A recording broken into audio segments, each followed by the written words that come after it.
is President Trump's signature. I'm Dave Anthony, Fox News. What House Republicans approved late last night. On this vote, the yeas are 216.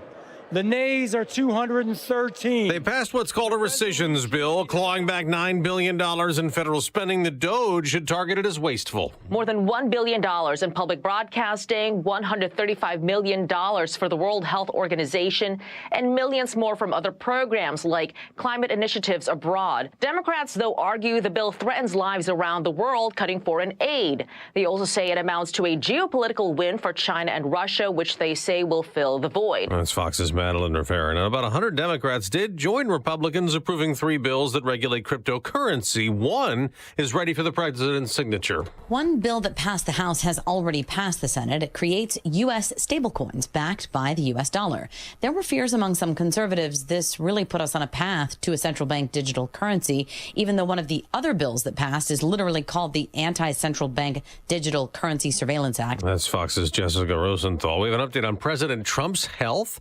After being examined for swollen legs, he's been diagnosed with chronic venous insufficiency, a benign and common condition, particularly in individuals over the age of 70. As White House Press Secretary Caroline Leavitt, she says there's no evidence of arterial disease or heart failure. Stephen Colbert is going to be going off the air next year. CBS is going to cancel The Late Show. Colbert taking over The Late Show in 2015, known as a vocal critic of conservatives in the Trump administration. In a statement, CBS calls Colbert irreplaceable, explaining this is purely a financial decision against a challenging backdrop in late night, adding it is not related in any way to the show's performance, content, or other matters happening at Paramount. That's Kristen Goodwin. America's listening to Fox News.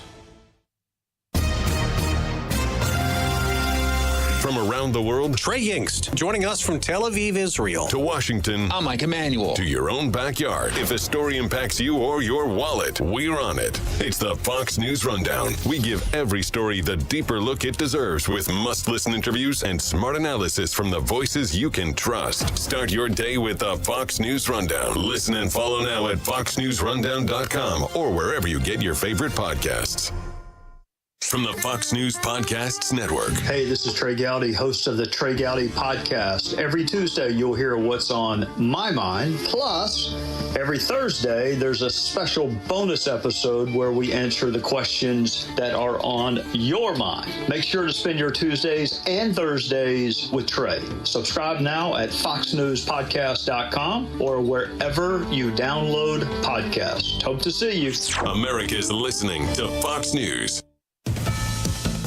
There's more fighting in Syria. After a U.S.-brokered ceasefire fell apart, Syrian government forces pulled out of it and plan to deploy troops again to back some Druze armed groups, as that religious sect with ties to Israel has been battling local Sunni Muslim tribes. Israel and its military has gotten involved in the conflict to back Druze fighters, as Israel apologizes for an operation that went awry in Gaza. An attack targeting Hamas hit the only Catholic church in the Palestinian territory, leaving 3 dead and the parish priest among the wounded, prompting Pope Leo to again call for a ceasefire in Gaza. President Trump spoke with Israeli Prime Minister Benjamin Netanyahu after a shell struck the Holy Family Catholic Church in Gaza, killing at least 3 people. It was not a positive reaction. He called Prime Minister Netanyahu this morning to address the strikes on that church in Gaza. White House Press Secretary Caroline Leavitt says Netanyahu told the president it was a mistake on the part of the Israelis.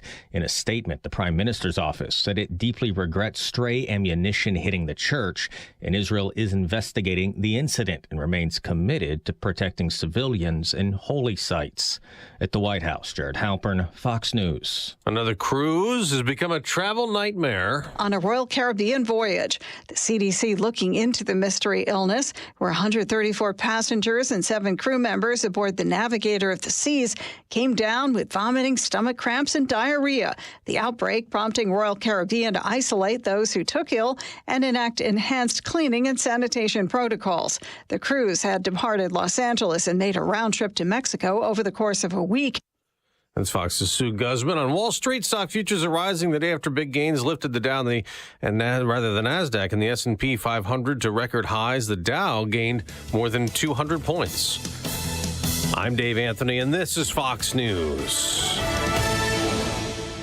Experience a luxurious summer when you visit Trump International Hotel and Towers, Chicago, a Forbes Travel Guide 5-star hotel. Take in stunning views of the Chicago skyline from the heart of the city, steps away from the iconic Magnificent Mile and the revitalized Riverwalk. Treat yourself to exquisite dining at Terra 16 Restaurant and Rebar Lounge, overlooking the Chicago River and Lake Michigan. Catch the Navy Pier fireworks display from Terra 16's patio on Wednesdays and Saturdays all summer long. Relax in immaculately designed suites that offer the utmost level of comfort. Refresh in the state-of-the-art spa featuring a 75-foot swimming pool, steam and sauna rooms, relaxation lounge, and more.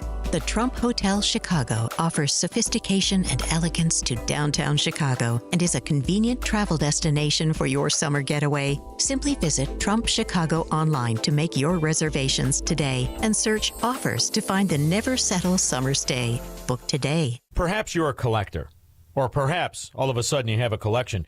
Maybe it's an inheritance. How do you know what it's worth? This is Sean Thompson for Donley Auction. The market for antiques and collectibles is changing all the time. What is your collection worth right now?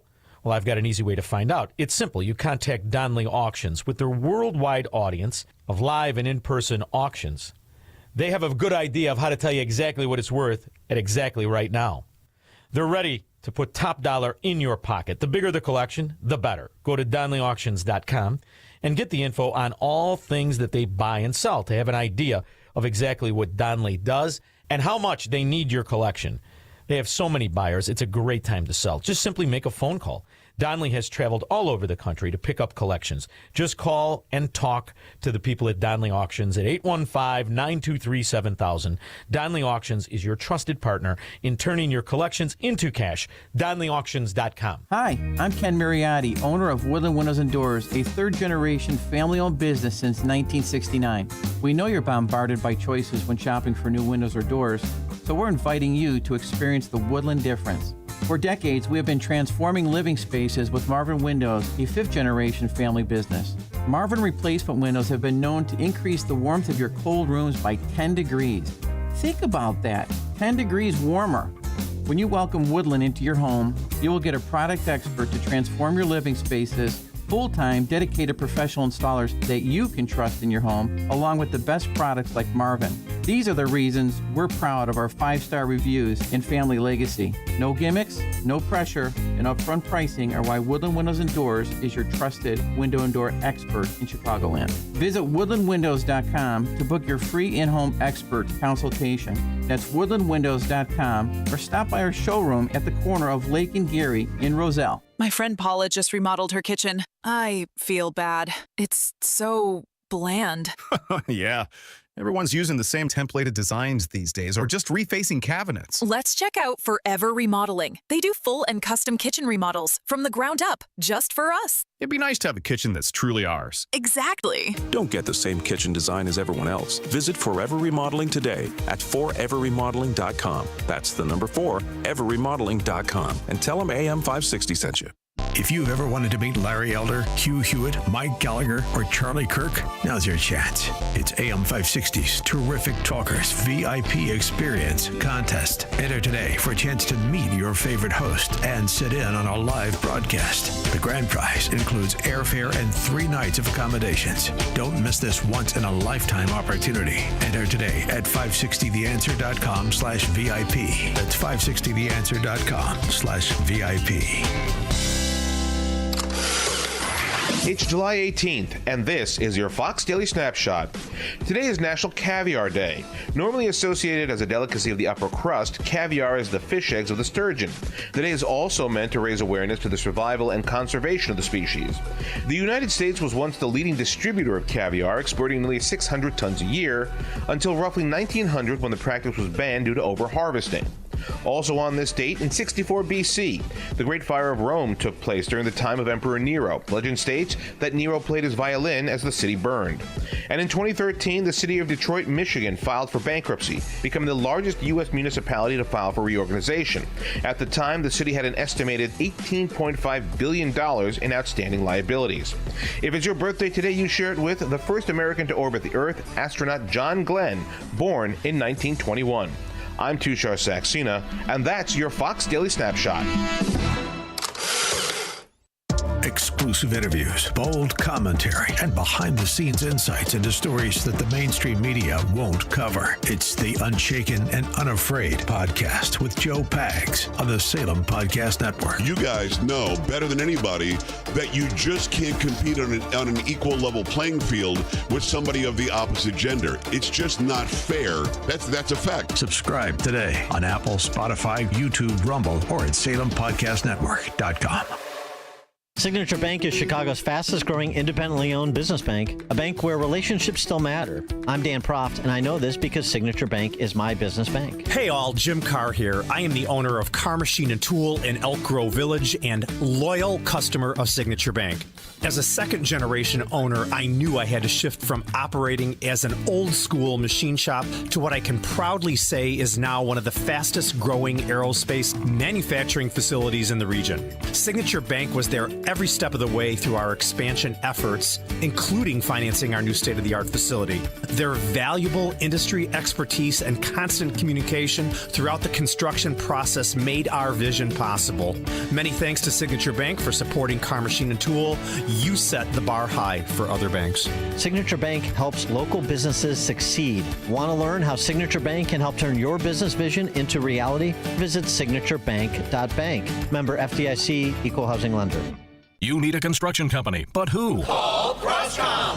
A construction company you can trust that shares your Christian and conservative values. For decades, Croscom has been doing work in Chicagoland, Northwest Indiana, and Wisconsin. Roofs, siding, windows, doors, gutters, basically everything for your home or business, even solar. Quality work and professional services that make you feel great about your decision to work with Croscom. Call Croscom. 630-871-5500. Give them a chance to earn your business. If your repairs are due to storm, fire, or flood damage, you need to call Croscom. They're licensed public adjusters. They work for you, not the insurance company. Croscom will work to get you the money you deserve, the maximum payout. They know the insurance companies and how to deal with them. They win for you. Call Croscom. Croscom Construction and Public Adjusters. This is Dan Lights with Croscom.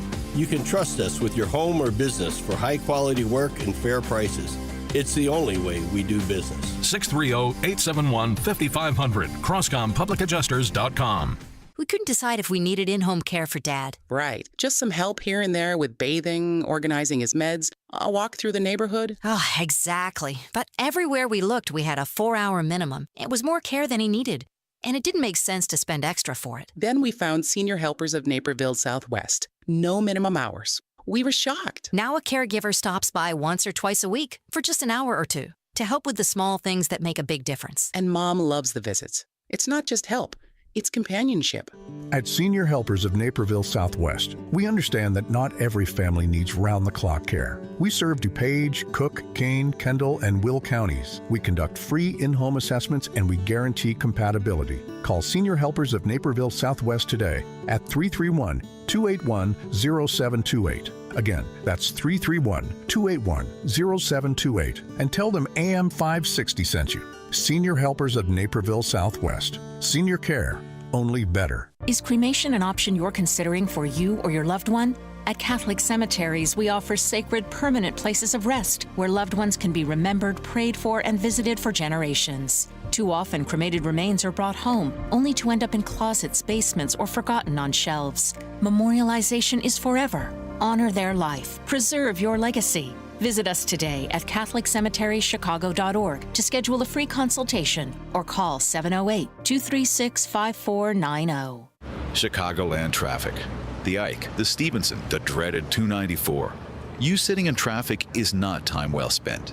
Time is money. Oh, come on, man. What's the slowdown for? Especially when you're trying to do your own company deliveries. What is happening up there? I got things to deliver. But instead of sitting there getting more and more frustrated, please, can we go any slower? You could be back at the shop getting work done. I should have stayed at work and actually worked.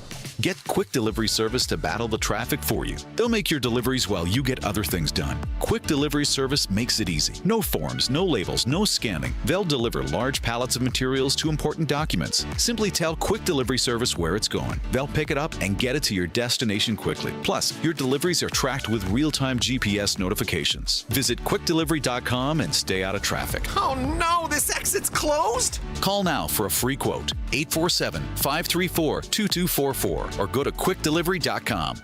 Attention taxpayers. If you or your business owe the IRS back taxes or have years of unfiled tax returns, the IRS has greenlighted billions of dollars in tax relief to those facing financial hardship through its tax relief initiatives. If you have a delinquent tax problem and possibly facing wage garnishment, liens, levies, audits, or already in a payment plan, you may now qualify for significant relief. Qualifying and enrolling in this program could stop all collections, settle your tax problem, and may even reduce what you owe by up to 99%. Call the hotline at TaxPro USA to see if you qualify by dialing 800-881-2755. If you or your business owe at least $10,000 in back taxes to the IRS or state, you can now get the help that you need during these hard economic times. Call TaxPro USA to get your free tax assessment to see what you qualify for by dialing 800-881-2755. 800-881-2755. That's 800-881-2755.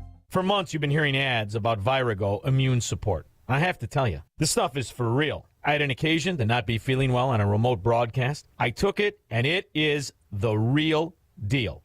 And the stronger your immune system, the stronger your body defends against diseases, viruses, and everything else. That's why Dr. Huber created Virago, a liquid immune booster supplement. You take it daily. It's a blend of 23 nutraceuticals working in synergy to maximize effects and boost your immune system. It's the nutraceutical cocktail for an immune system, antiviral, anti-inflammatory, antioxidant. Virago even protects your heart, your kidneys, your liver, all in a unique liquid supplement for better absorption. Do yourself and your spouse a favor. Order a bottle of Virago today online at myvirago.com. That's myvirago.com.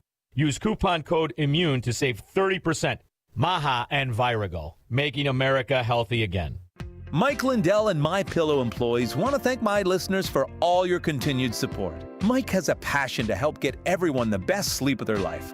He didn't stop by creating the best pillow. He created the best bed sheets ever. Mike is offering the best deal on his Percale bed sheets. You can get a set for as low as $24.98. The MyPillow Percale sheets are breathable and have a cool, crisp feel. They have deep pockets to fit over any mattress. They look and feel great, which means an even better night's sleep for me, which is crucial for my busy schedule. Also, for a limited time, when your order is over $100, you'll receive $100 in free digital gifts. Go to MyPillow.com now and use promo code LIBERTY to receive the MyPillow Percale sheets for as low as $24.98. Order now or call 800-489-0201 and use promo code LIBERTY. That number again is 800-489-0201, promo code LIBERTY. Jenny McGuire is the fresh, bold, unapologetic voice of common sense, constitutional values, and conservative principles. With her sharp wit, she'll tackle the issues that matter most: faith, family, and freedom. Join her and featured guests each week on the Unsafe Space radio show, heard Saturday evening at 7 right here on AM 560 The Answer. And follow Jenny on Facebook at The Unsafe Space with Jenny McGuire. This is Seth Leibson for Townhall.com. An alien ideology is entering American politics, and its threat cannot be dismissed. While our Constitution guarantees us a Republican form of government, the tools of democracy can be exploited to render that asunder. Two major cities, New York and Minneapolis, now have candidates for mayor running as avowed socialists under the Democratic Party. They have every likelihood of success. That they call themselves Democratic Socialists is of no comfort. The Venezuelan, Cuban, and China constitutions also speak of their governments as Democratic Socialists. These candidates are indeed Marxists, and the attempted effort to separate Marxism from socialism is folly. Marx and Engels thanked socialist newspapers for spreading their manifesto, and the famous Democratic Socialist Michael Harrington has written, quote, "Karl Marx was a Democratic Socialist in the most profound sense of the phrase," close quote. That no major Democrats are denouncing these candidacies, and this ideology should be of major concern. For those shrugging this off as no big deal, just remember, you may not care about Marxism, but it cares about you. That shot was money, Lisa. Hey, speaking of, did you ever figure out what to do with your parents' old coin collection?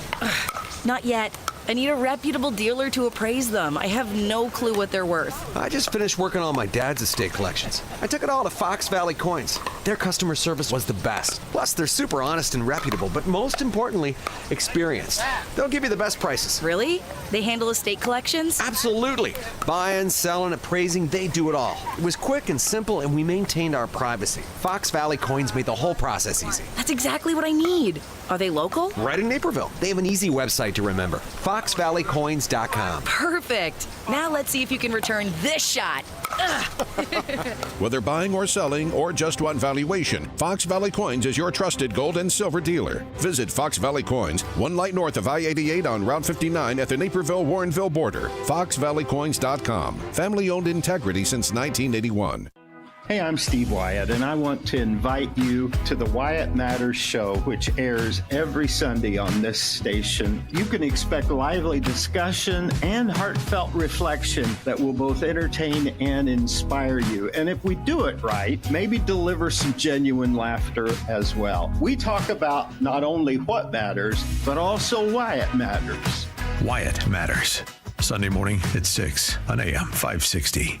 The Answer. Now, your official weather forecast. Today will be pleasant with a mix of clouds and sun, reaching a high of 81. Tonight, expect some clouds and humidity with a chance of a thunderstorm in spots towards dawn and a low of 70. Tomorrow will bring more clouds than sun, along with humidity and a heavy thunderstorm likely into the early afternoon. These storms may lead to flash flooding and damaging winds with a high of 84. I'm meteorologist Jason Caterina on AM 560, The Answer. Get the latest weather, traffic, and news updates online at 560theanswer.com. Portions of the following show may be pre-recorded. Now, from the Signature Bank Studios,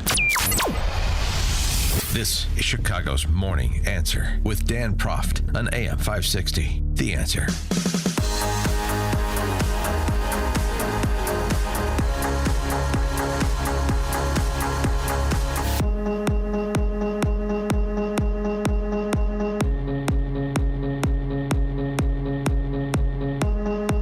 Top of the morning, Dan Proft here, and a pretty good day in media yesterday. You don't get to say that very often. I say that because of what has been removed, not because of what has been added, not on the content side, with the exception of this show, of course. But the House moved that rescission package through to the president's desk, so that means $1.1 billion in funding of state-run and state-financed media. That would be in the form of PBS and NPR. That is going to be clawed back. I know the hue and cry will continue. I saw this on WBEZ, state-run media. Imagine state-run media having a perspective on the state financing that they have enjoyed up until this moment. Senate approves cuts to NPR, PBS. This was before it became official after the House moved it. Illinois public media, government media. Public servant, government servant. Illinois public media stations brace for a quote-unquote worst-case scenario. Worst-case scenario is we have to sing for our supper. Worst-case scenario is we have to make it, just like any other media outlet that doesn't have somebody putting their finger on the scale and their hand in somebody else's back pocket to finance them. Worst case scenario. And then you hear the sad sack stories about some show in central Illinois that serves 390,000 households. Probably about 0.1% actually listen, but okay. In 17 counties, the rural programming that's going to be lost, because that's what Catherine Maher and all of these big city elites, Winnetka talking to Wilmette here, WTTW. That's what they really care about, is programming in central and southern Illinois. Sure they do.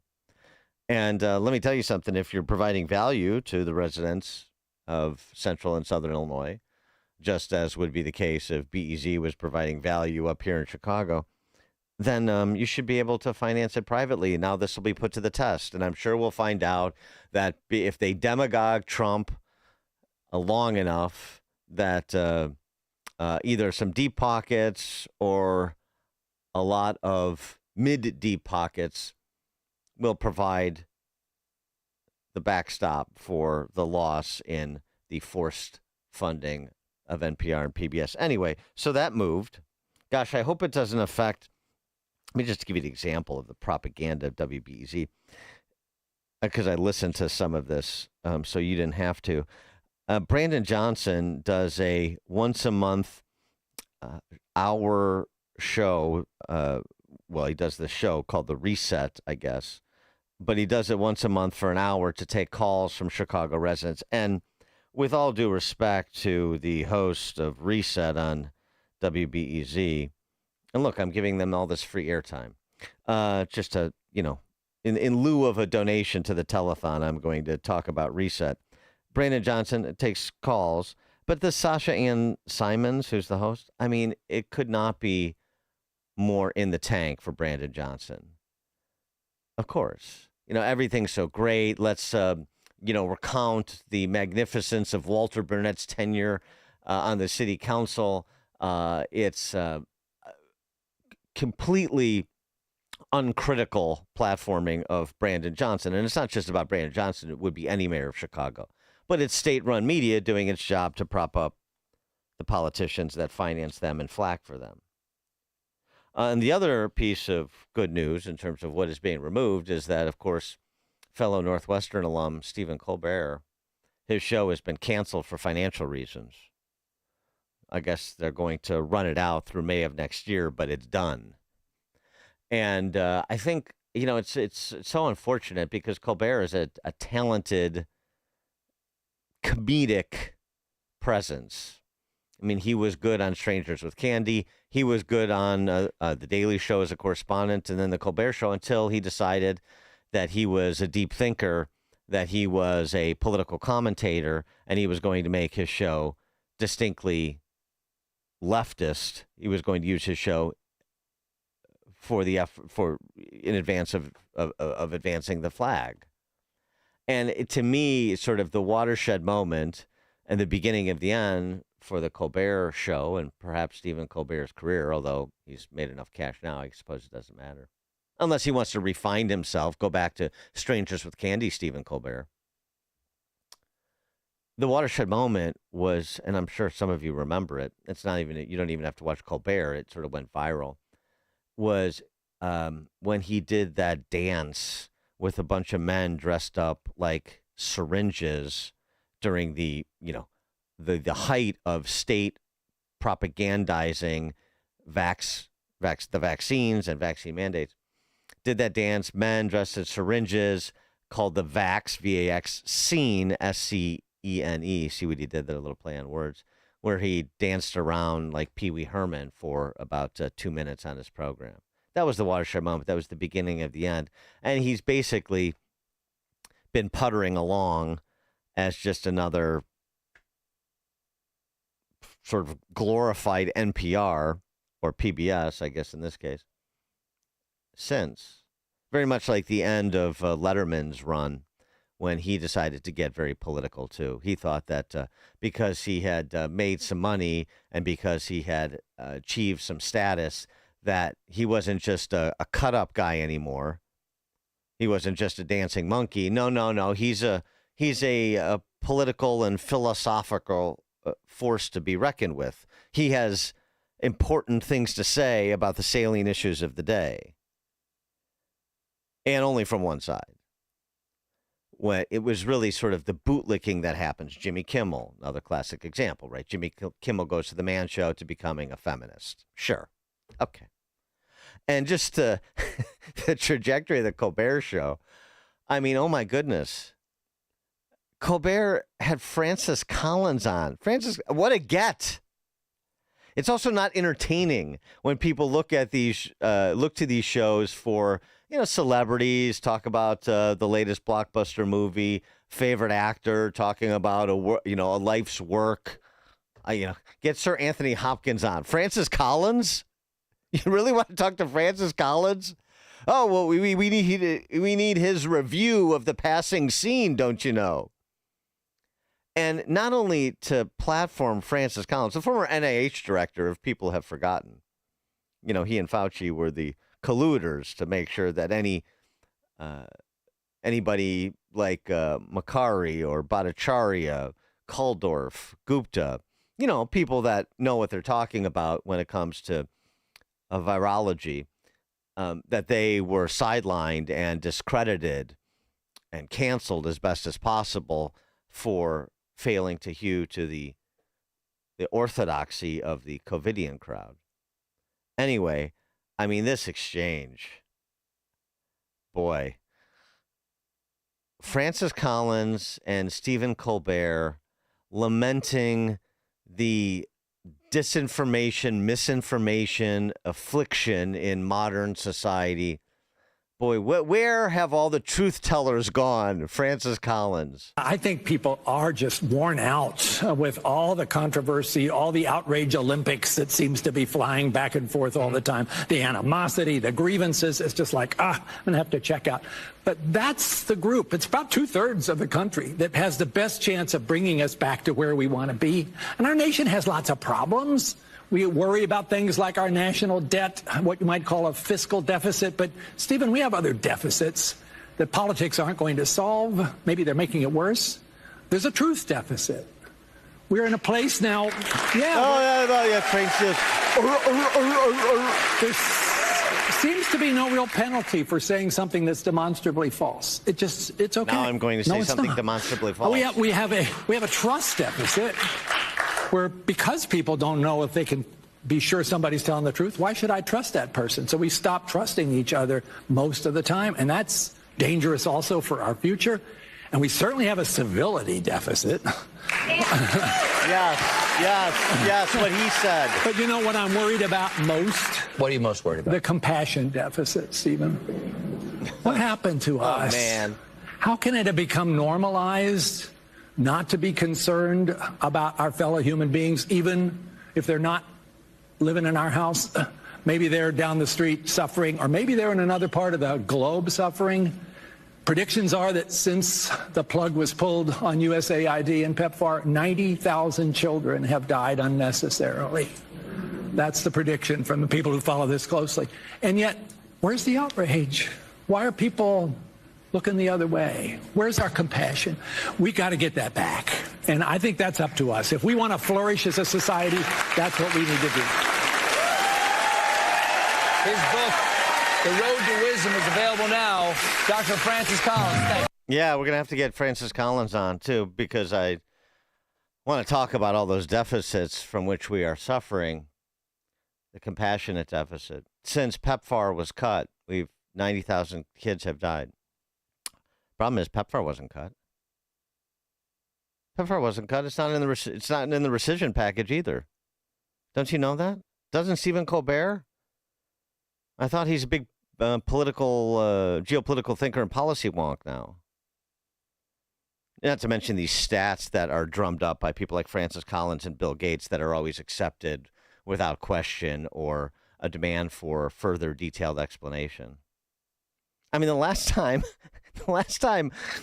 I saw Francis Collins, he was singing folk songs with public sector union workers inside the Beltway who don't believe that the government should do anything but add more jobs. We're joined together by this noble dream. Have you got that? So it's just all the good people, but the second line, part of this family, and the last line, we're joined together by this noble dream. Do that with me. This is a song for all the good people. Come on. All the good people who are part of this family. This is a song. Come on, sing along. For all the good people. We're joined together by this noble dream. Yeah, I mean, I guess Francis Collins is a notable entertainer in addition to being a public health pro. Jeff in Cincinnati, you're on Chicago's Morning Answer. Hey, thank you for taking my call. Okay, go ahead. So I looked up the word rabble-rouser, and the synonym for rabble-rouser is agitator, troublemaker, instigator, agent, provocateur. It seems like you guys have a very, very respectfully, I'm not trying to be a rabble-rouser, you seem to be very left-leaning. Is that kind of maybe a little bit left-leaning? Is what left-leaning? Colbert? Are you no? Are you left when you do your show? When you're among your friends, your family, and your loved ones, are most of them more left leaning? Are they kind of like more left, like we don't really like Trump? Would you say that's kind of truthful? No, I would say that's 180 degrees away from the truth. Yeah, I'm just listening to your show right now, and it just seems like you're like, we're very pro liberal left. And I apologize if I sound idiotic or stupid. Maybe I'm misinformed, but I'm listening. There's a guy in your forum called Donald Kramer. He's talking about Carson and Leno. I think you guys are very left leaning. I apologize. I don't know what you're listening to, because I didn't say one word about Carson and Leno. I've just been talking about Colbert and explaining why and celebrating the fact that he has been canceled, in addition to talking about NPR and PBS being defunded, which they should be. So I apologize. You know what? I apologize. I'm absolutely 1 billion % wrong. So you agree that NPR and PBS should be defunded, correct? Correct. I apologize.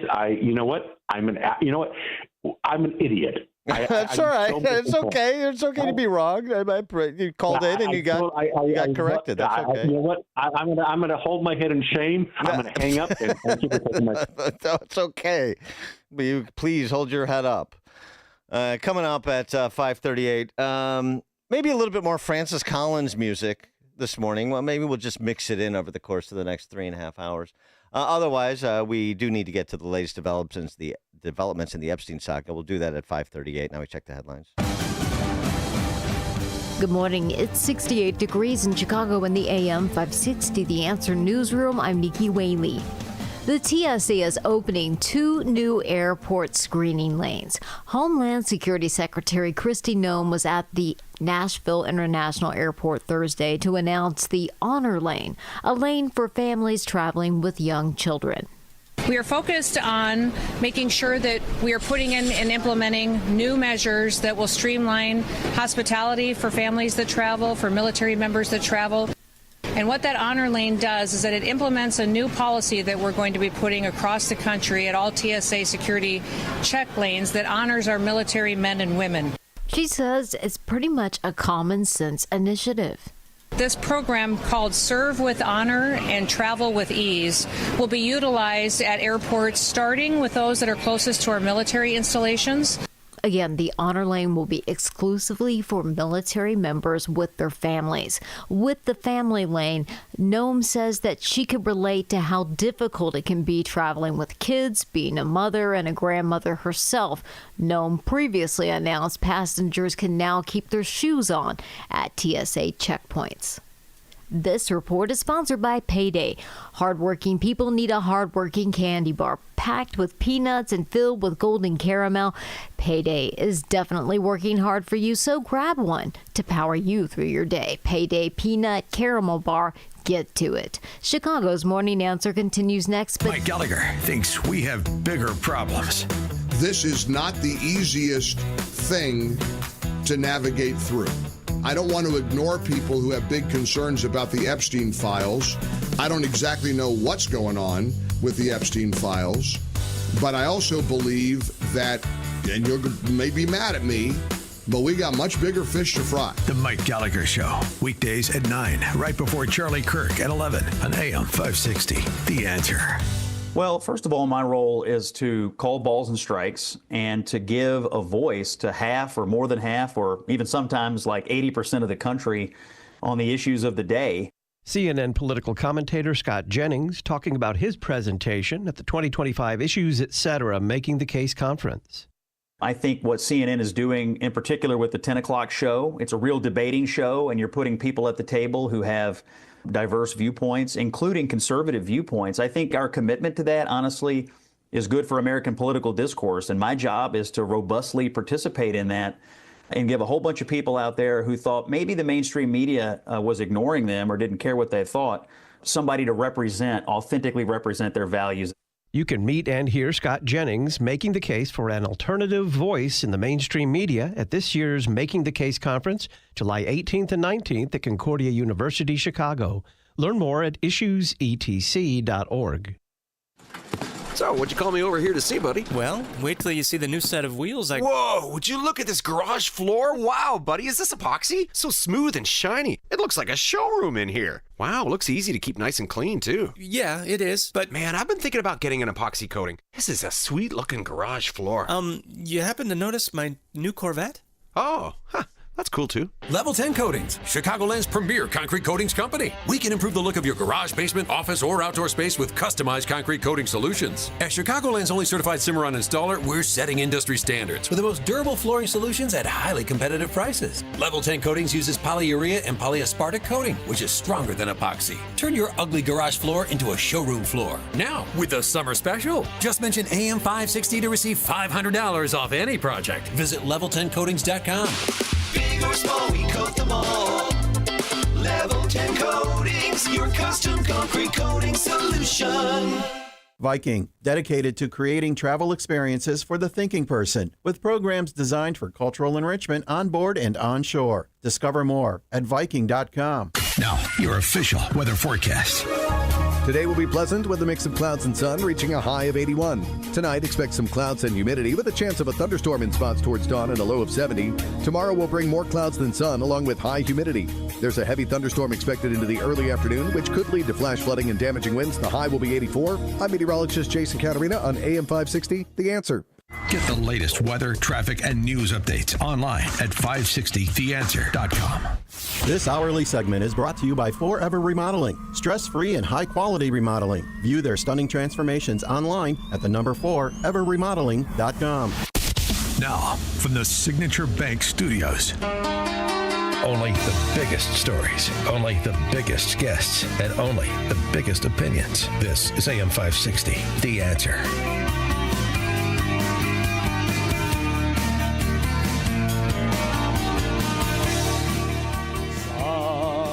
Somewhere past the pandemic, when we're free, there's a life I remember full of activity.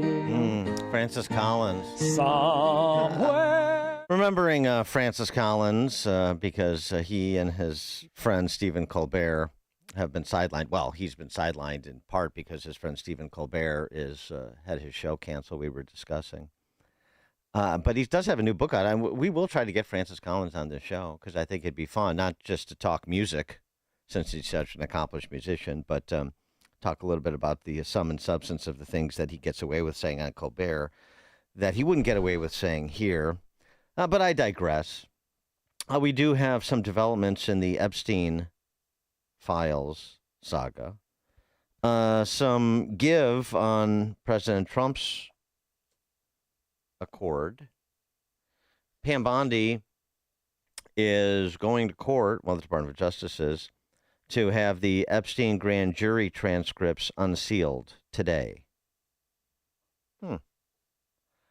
Based on the ridiculous amount of publicity given to Jeffrey Epstein, I have asked Attorney General Pam Bondi to produce any and all pertinent grand jury testimony subject to court approval. This scam perpetuated by the Democrats should end right now, ! 312-642-5600, turnkey.pro answer line and text line. It's a scam. It's a hoax. Everything credible that's been produced, that exists, has been produced, but we are going to go to court after all and get those transcripts unsealed for public presentation with all understandable redactions to protect the names of victims. Although that will have to be checked out too. We'll have to have a little bit of a conversation about that. Hopefully get an explanation as to what is redacted and why, because we don't want to fall into the trap of allowing people who are claiming to be victims to have their identities protected because they're making a claim if that claim is meritless. You have to make some judgments about claims of victimhood too. That can't just be used as a one-size-fits-all shield. Caroline Leavitt was asked yesterday about justice in the Epstein case. This was that exchange. Does the president believe that justice has been served in the Epstein case? Look, the president believes that he directed the Department of Justice to do an exhaustive and thorough review And they did that. And they all agreed, the FBI director, the deputy FBI director, the attorney general, on the memo that they drafted and they released. Did they all agree, though? That wasn't the question. The question was, has justice been served in the Epstein case? What do you think? 312-642-5600, turnkey.pro, answer line, or text line. That is the operative question, isn't it? The point is not the process. The point is the process that leads to an outcome. There's procedural justice, and then there's substantive justice. And one, the former, is supposed to beget the latter. And if we didn't get substantive justice in the Epstein case, then is that something we should stick on after all? I mean, has justice been administered in the Epstein matter? I think you'd have a hard time making the case that it has. And if it hasn't, then you would expect that the people who have the power to do so would pursue all available ends to effect justice for victims and for the American people as well, if you want to have faith in said system and said people in authority. Is that a fair statement? Craig in Mount Greenwood, you're on Chicago's Morning Answer. Hey, thank you for taking my call, Dan. This is a real subject for me because, I want to see Epstein get accountability on all this stuff, but way more important than that is all these rotten, corrupt government agencies, three-letter agencies that are all deep into it, involved in it. Why don't we call it deep state or whatever it is? They're covering for it. They're destroying evidence, make up evidence, just like the dossier when they did that with Trump. And, they're not going to let Trump be the president and all that stuff and try to murder him and everything. They got to start bringing these three-letter agencies to some kind of accountability with all their garbage. I don't trust anything from any of those people. Nothing. Well, I mean, okay, but who's the they? MAGA is the they now, right? I mean, so that's what it seems like. That's what they made it seem like, but I'm not too quick on that. These agencies are shifty little evil demons, and I think they're basically just having a little bit of success here. Well, thanks for the call, Craig. I mean, I'm sure that it's drinking from a fire hose, these cabinet secretaries and agency directors, no question. And there's only so much you can accomplish when you're trying to wade through peanut butter layers of bureaucracy within these agencies. But I think what we've seen from agency directors like Lee Zeldin at EPA is the right approach. I'm sure he hasn't unearthed everything that has been wrong, all of the excesses at EPA, but he's been bringing us along every step of the way as he is doing that. He's explaining what he's setting out to do, and he's giving us progress reports on how he's doing. That's sort of what I expect from all of these cabinet secretaries and agency officials. And most notably, where we have most of the power and many, if not most of the problems, or at least the most intractable and serious ones. And those problems are in those three-letter agencies that fall under the headings Intel or law enforcement. So DOJ, FBI, CIA.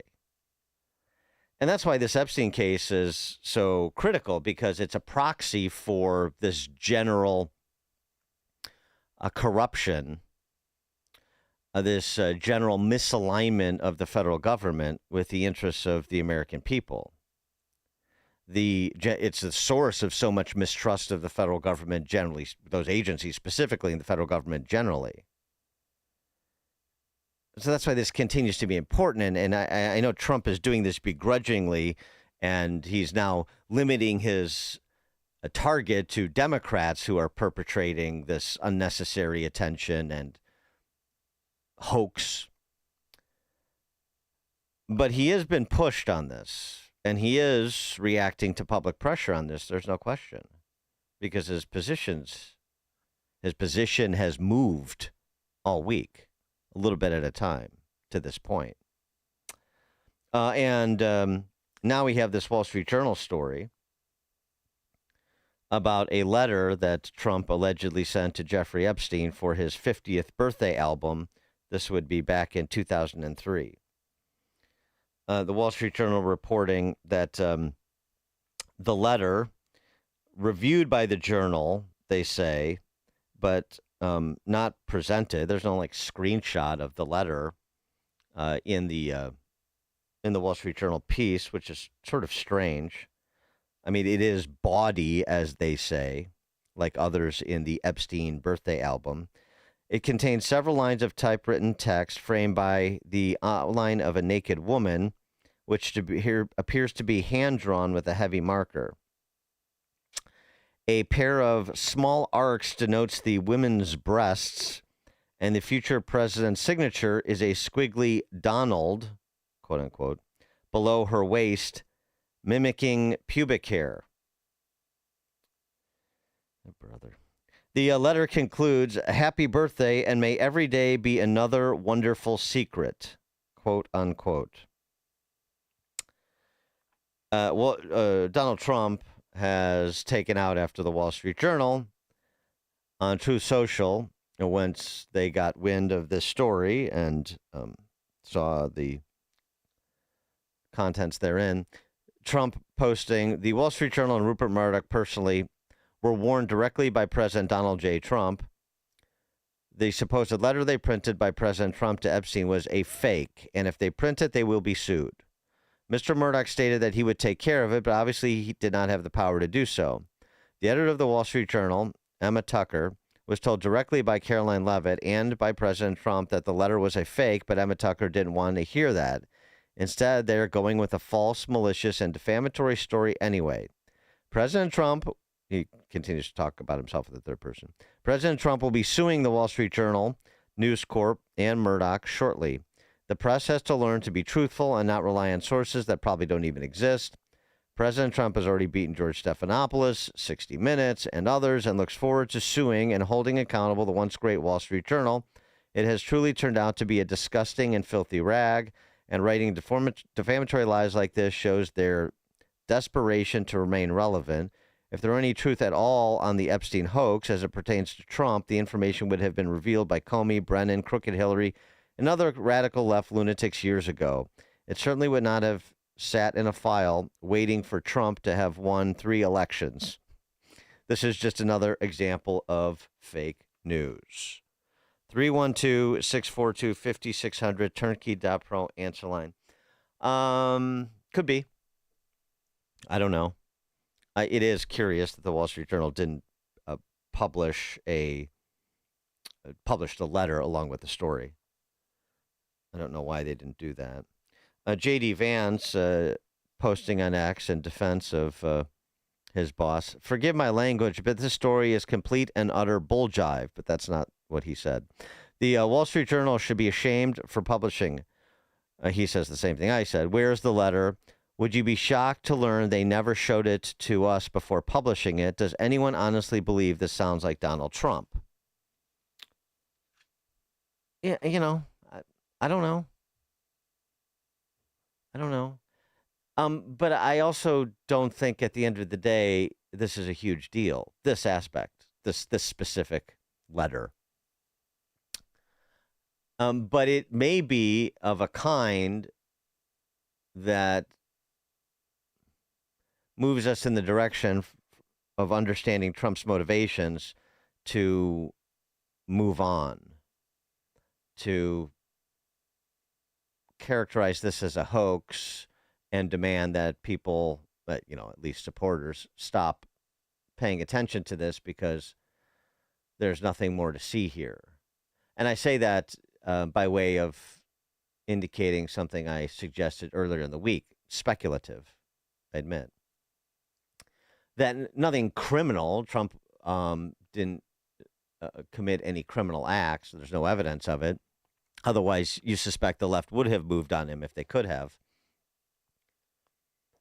But maybe there are things that are embarrassing.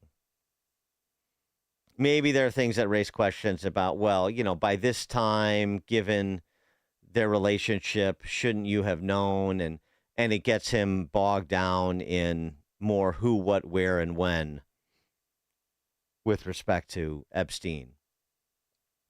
Because we know of communications and flight logs and things like that, but there's no underlying there other than seems like passing acquaintances. And he just didn't want to deal with this uncomfortable, embarrassing information, so let's just walk past this. Maybe that's what he said to Bondi. I don't know. But this letter, if it's authentic, and I don't know, may be the sort of thing that was informing his decision, at least the decision he announced last week that he has now moved off of, hasn't he? Mike and Union, you're on Chicago's Morning Answer. Good morning, Dan. Hypothetical for you. How do you think all this when it went down if Matt Gaetz was in charge instead of Pam Bondi? And then secondly, what I want to know, more importantly than the Epstein thing, is Fort Knox. Do you remember when they were going to go check on the gold? That's what perks my interest. Let's make a visit over there and see what's happening. Happy Friday to you, Dan. Thanks, buddy. Thanks, Mike. I don't know that it would have been any different with Gaetz than Bondi. I guess the suggestion is, Gaetz may have been sort of more aggressive in the direction of Epstein files exposure. But how aggressive were Kash Patel and Dan Bongino rhetorically prior to their posts at the FBI? Pretty aggressive.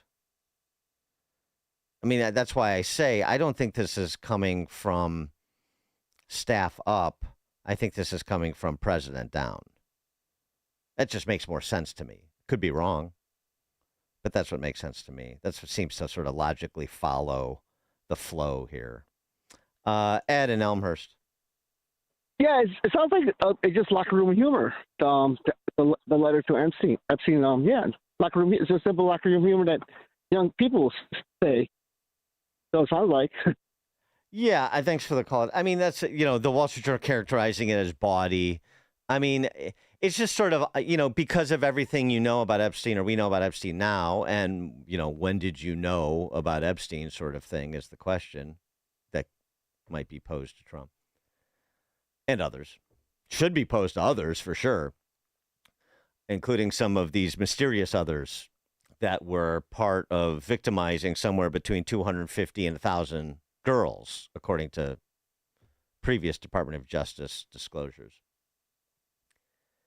But it just comes across as unseemly, doesn't it? Oh, I know Jeffrey Epstein was a cad. I know he liked young women.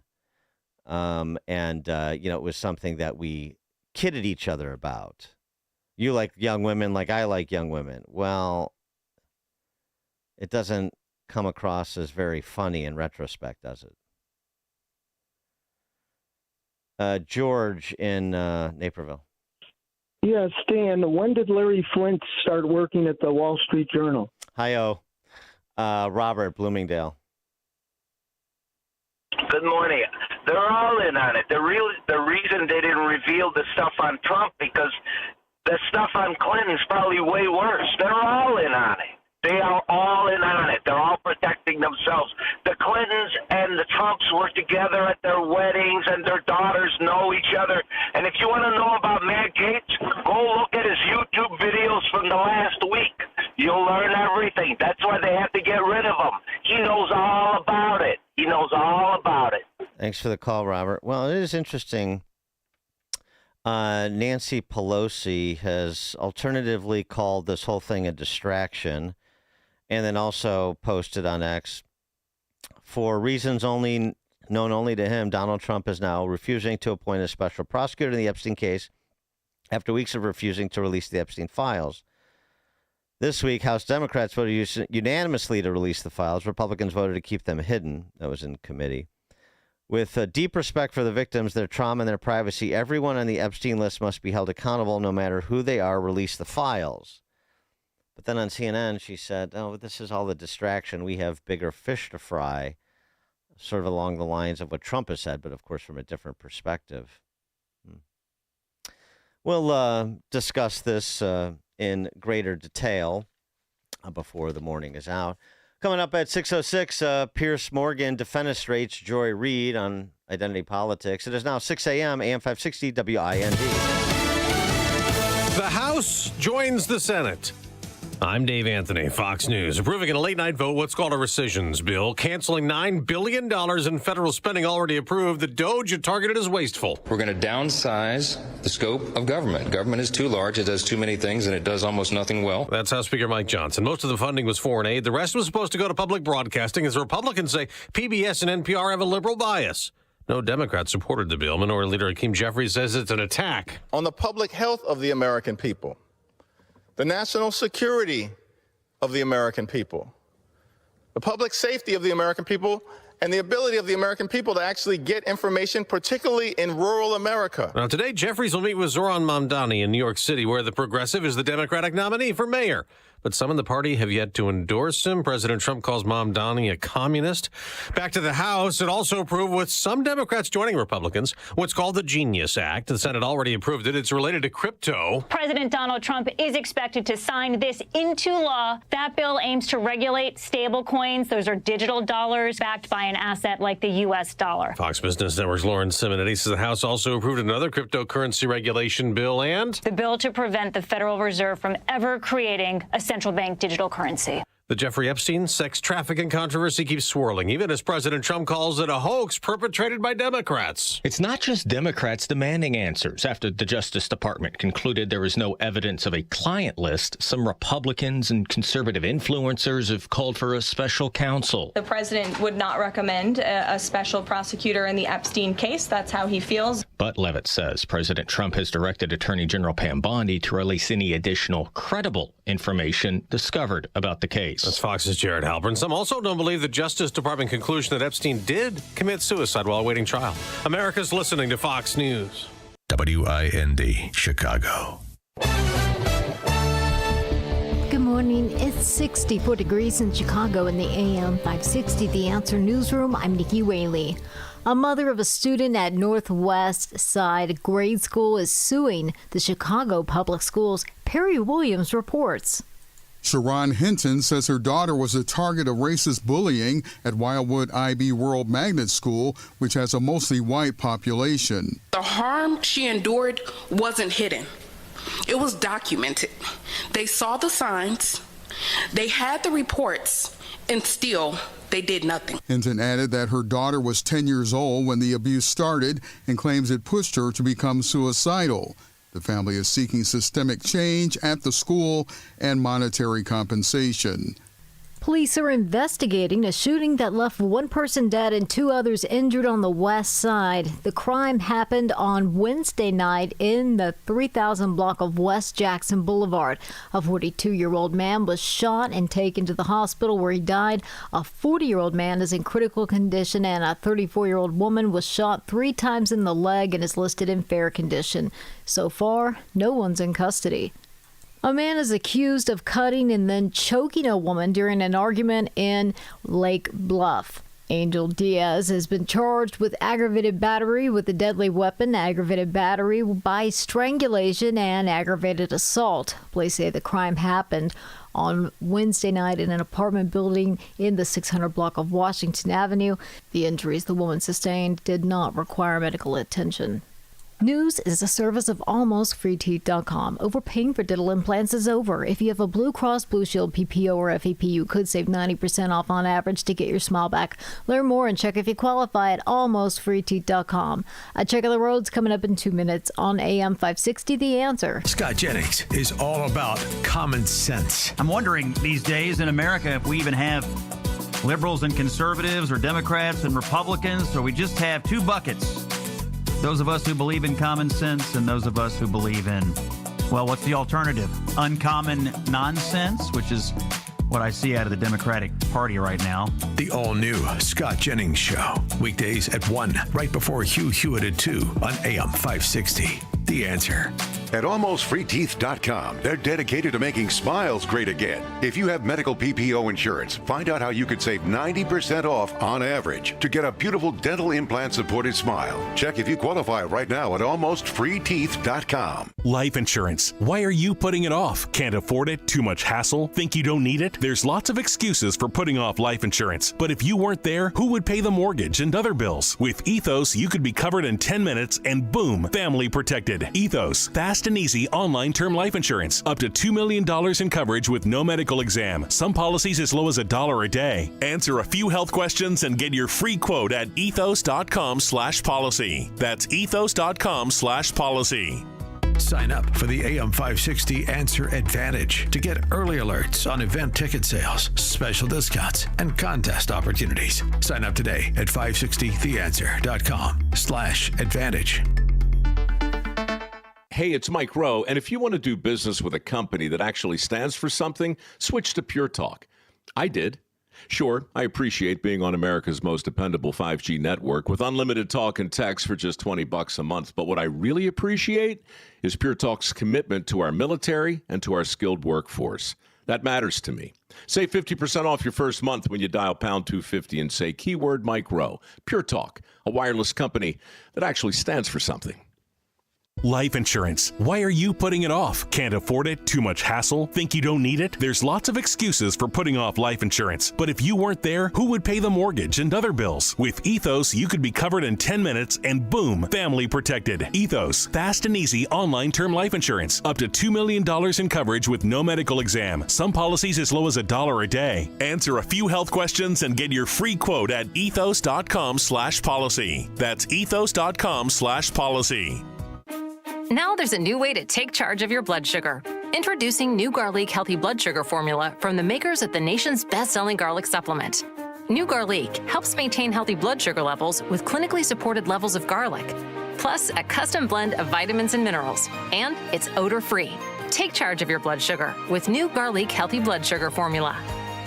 These statements have not been evaluated by the FDA. This product is not intended to diagnose, treat, cure, or prevent any disease. Use as directed. Healthcare is complicated. It doesn't have to be. If you don't love how your health insurance works, maybe it's time to leave traditional health insurance behind. Take charge of your healthcare with Christian Healthcare Ministries. CHM offers you flexibility. Enroll anytime, choose your own provider, and select the program that fits your needs and budget. CHM is the original faith-based way of taking care of your medical bill costs. Learn more at chministries.org/wellness.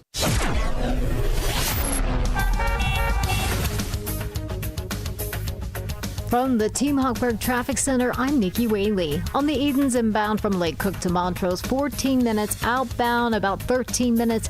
On the Kennedy inbound from Montrose to the Burn Interchange, 10 minutes. Outbound is about 13 minutes. If you're going to be going to O'Hare, it's about 29 minutes out there. Now on the Eisenhower inbound from Wolf to the Old Post Office, 13 minutes. Outbound, 15 minutes. On the Stevenson inbound from the Tri-State to Lakeshore Drive, that's 20 minutes. Outbound, you're looking at about 21 minutes. Traffic is a service of Team Hochberg. They've helped thousands of AM 560 listeners with the best rates and service. Let Team Hochberg help you by visiting 56david.com or call 855-563-2843. That's 56david.com. Lower.com, equal housing lender, NMLS 1124061. Chicago's Morning Answer continues next, but now check your forecast from the National Weather Service. Today will be pleasant with a mix of clouds and sun, reaching a high of 81. Tonight, expect some clouds and humidity with a chance of a thunderstorm in spots towards dawn and a low of 70. Tomorrow will bring more clouds than sun, along with humidity and a heavy thunderstorm likely into the early afternoon. These storms may lead to flash flooding and damaging winds with a high of 84. I'm meteorologist Jason Caterina on AM 560, The Answer. Get the latest weather, traffic, and news updates online at 560theanswer.com. Now, from the Signature Bank Studios, this is Chicago's Morning Answer with Dan Proft on AM 560, The Answer.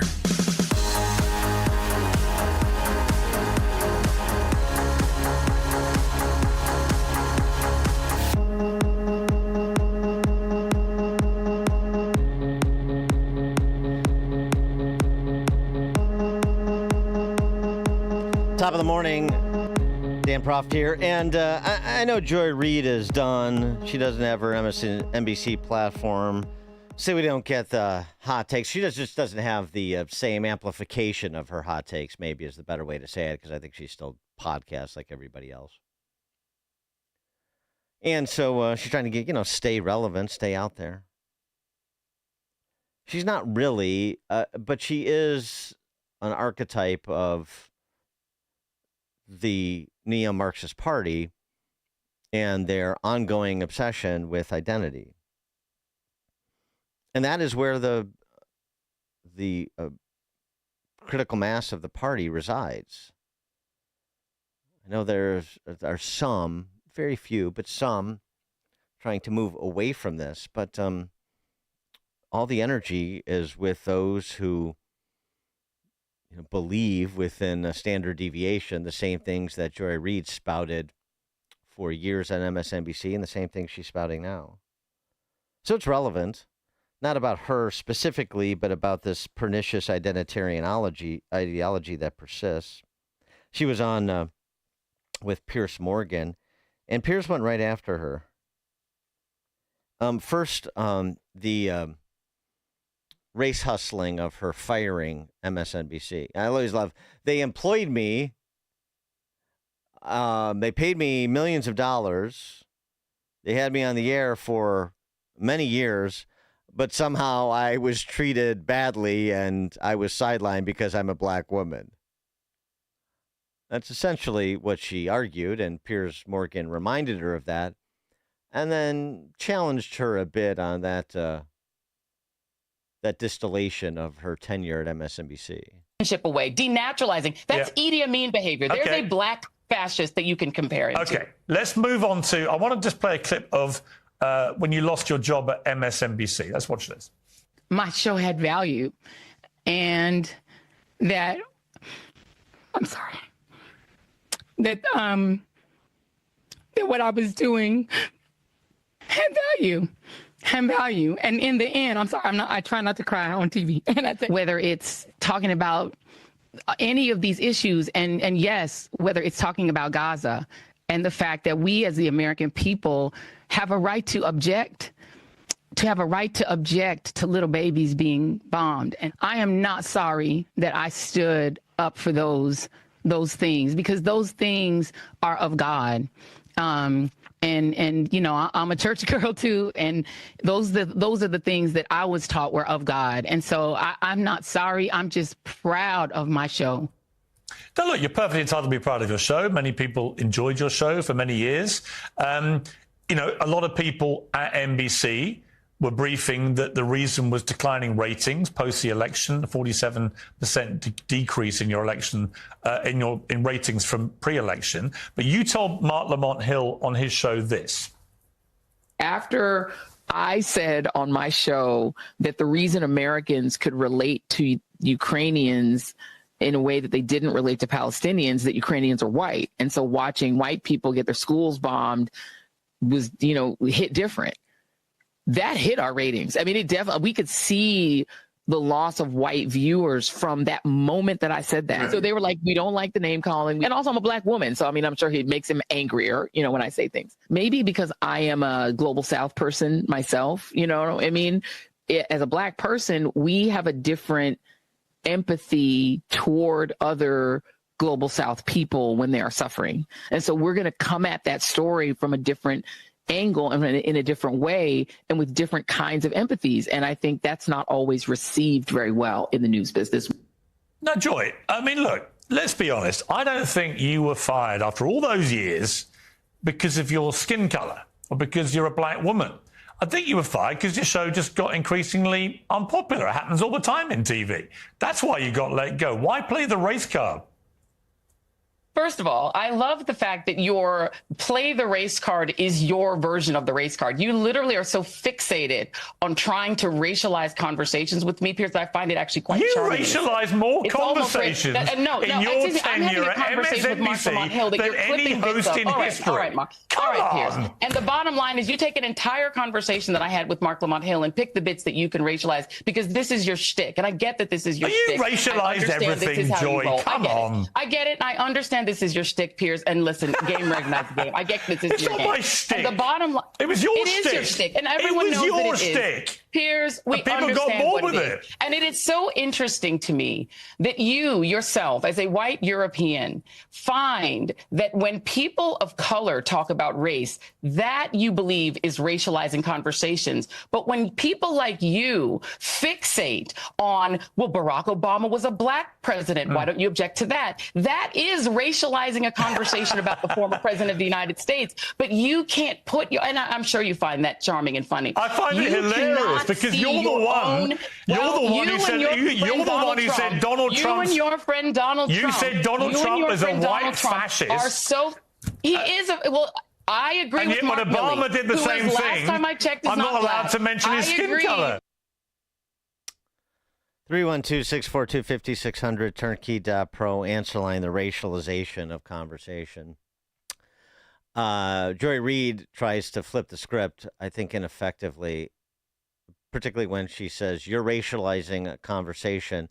As a white European, you think when I talk about as a black woman, I'm racializing it, but you're racializing it as a white European.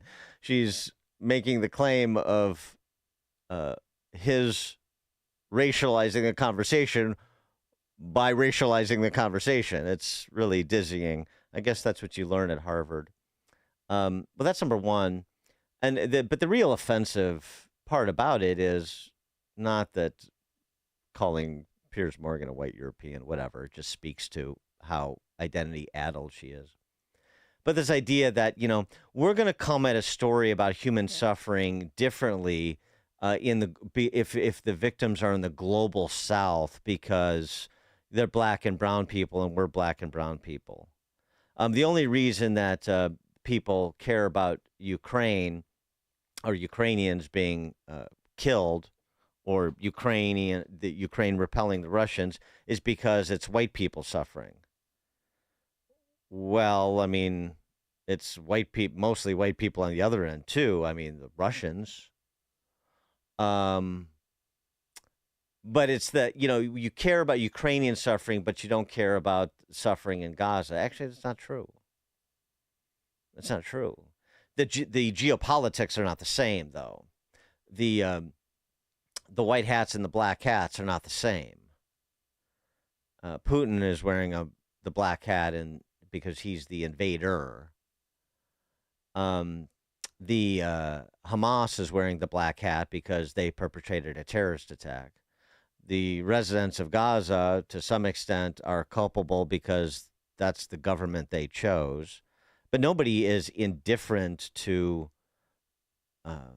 collateral damage, whether it occurs in Kyiv or Gaza. And nobody is indifferent to natural disasters that claim lives. I mean, except the identitarians, ironically. Whether it happens in New Orleans or Hill Country in Texas or North Carolina. It's not true. But she needs it to be true. Joy Reid does. She needs it to be true for her worldview to work. And when I say work, I mean result in the sort of political power that to be gained by identitarians to impose this spoil system, this racial spoil system. I mean, that's what is at the end of all of this, which is what you have to reject categorically. It's very much like the conversation we had yesterday about NPR and PBS. If rather than all 87 staff members of the D.C. outpost of NPR being Democrats, if all 87 members of that staff in D.C. were Republicans, I would still vote to defund NPR and PBS because the government shouldn't fund any of this. People shouldn't be forced to fund any of this I don't care if it's left-wing biased or right-wing biased or presents itself as nonpartisan. It doesn't matter. It shouldn't be in the business. The government, that is not the government's business, period. And the same thing with racial spoil systems. I don't want, and we shouldn't want, and this is, right, the great insight of Frederick Douglass, for goodness sakes, a freed slave who was on the wrong end of racial spoil system, you'll recall, saying, I don't want racial spoil systems. I don't want systems where people are conferred benefits or have responsibilities imposed on them based on their race, because it always ends badly for someone. And then it becomes this king of the hill game, which Joy Reid wants us to play, and so do all the identitarians do, this king of the hill game. Who can get the state to distribute other people's stuff to their clan and subjugate, injure people who are not part of their clan? Well, there's nothing meritocratic about any of that. And I don't care if it's the Irish benefiting or the blacks benefiting or Latinos benefiting at the expense of one or the other's group. I don't care. I don't want that system. I reject it categorically, and that's where we need to be. Which is why Joy Reid, as the bad example, is such a useful one. Corey in Woodlawn, you're on Chicago's Morning Answer. Hey, thanks for taking the call, Dan. I think she should be upset. That station had that woman hyperbolic about African Americans and about black people being mistreated for a very long time. Her job and Don Lemon's job was to keep black people's issue in front of everybody for the next election cycle. And then they canned her. I mean, she was terrible at her job, and if she had any morals, she would have stuck to true journalism, and when they canned her, she would have gotten a better job. But she didn't. She let these people talk her into acting like a complete clown every single night, and people got tired of tuning in. And when they felt like it wasn't working, they canned her. So she shouldn't be upset because she didn't have any credibility. She didn't have any morality, and it showed in the end. Now she's out there. Now she's pecking the same nonsense, and people are tired of hearing it come out of her mouth. Yeah, Corey, good analysis. Right, she was a blunt instrument, and she ran out of utility. She just was no longer useful to those that, as you rightly sort of describe, hire her to be a race hustling henchman. No, yeah, she had outlived her usefulness, so she's gone. Something else, though, in that Piers Morgan interview that is a good illustration to make these sort of abstractions concrete is Piers Morgan digging up the sorts of things Joy Reid used to say in the direction of, gay people and gay-oriented content versus the things she has come around to say. And her walking away from what she used to say to embrace what she's saying now, like it's perfectly fine for middle school children to be exposed to, pornographic, very sexualized books that include things like strap-on dildos. Literally, this is what they were talking about, just to get so you have the context that you won't hear in this exchange. Literally talking about this, to not allow schools to impose on middle schoolers that sort of content is to be censorious, is to be homophobic. Well, let's talk about homophobia, Joy. Okay. Have you watched Brokeback Mountain?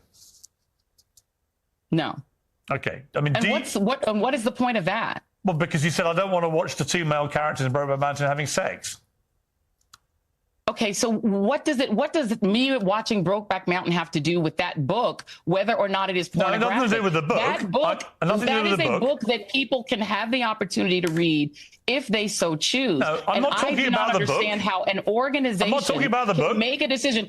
It is not about the movie. It is about whether or not Moms for Liberty I'm not talking about the book. The organization who should make decisions for other people's children. I'm not talking about the book, whether as you know. I watched the movie or not makes absolutely no difference. I'm talking about you posting on on your blog that you wouldn't watch Brokeback Mountain because you don't want to see two male characters having sex. Does that make me homophobic? Probably. Most straight people cringe at the sight of two men kissing. Your words, not mine, Joy. And your point is? That maybe that makes you a bit of a hypocrite when you're taking the position of being an ally for the LGBTQ community. And actually, the best way to handle it, I would argue, is just to say, you know what? Actually, I did write that at the time. They're not my views now. I've learned, I've evolved, I've moved on. Trying to pretend even now that you didn't write it is preposterous. And I think you know that. The bottom line is what I've said, and I will say it again, is that I take full responsibility for everything that was on that site.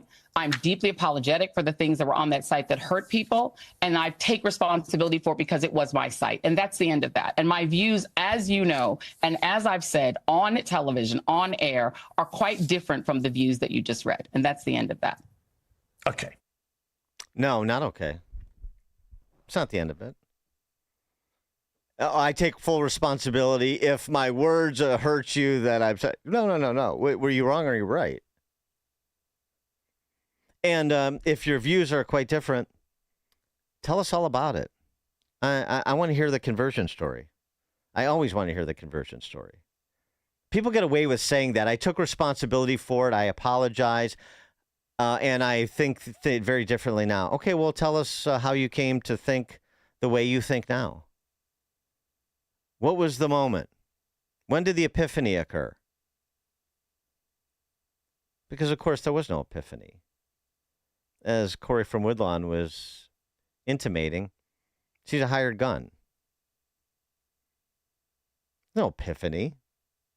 She just moved off of that. She moved off of I'm uncomfortable watching Jake Gyllenhaal and Heath Ledger kiss each other on screen.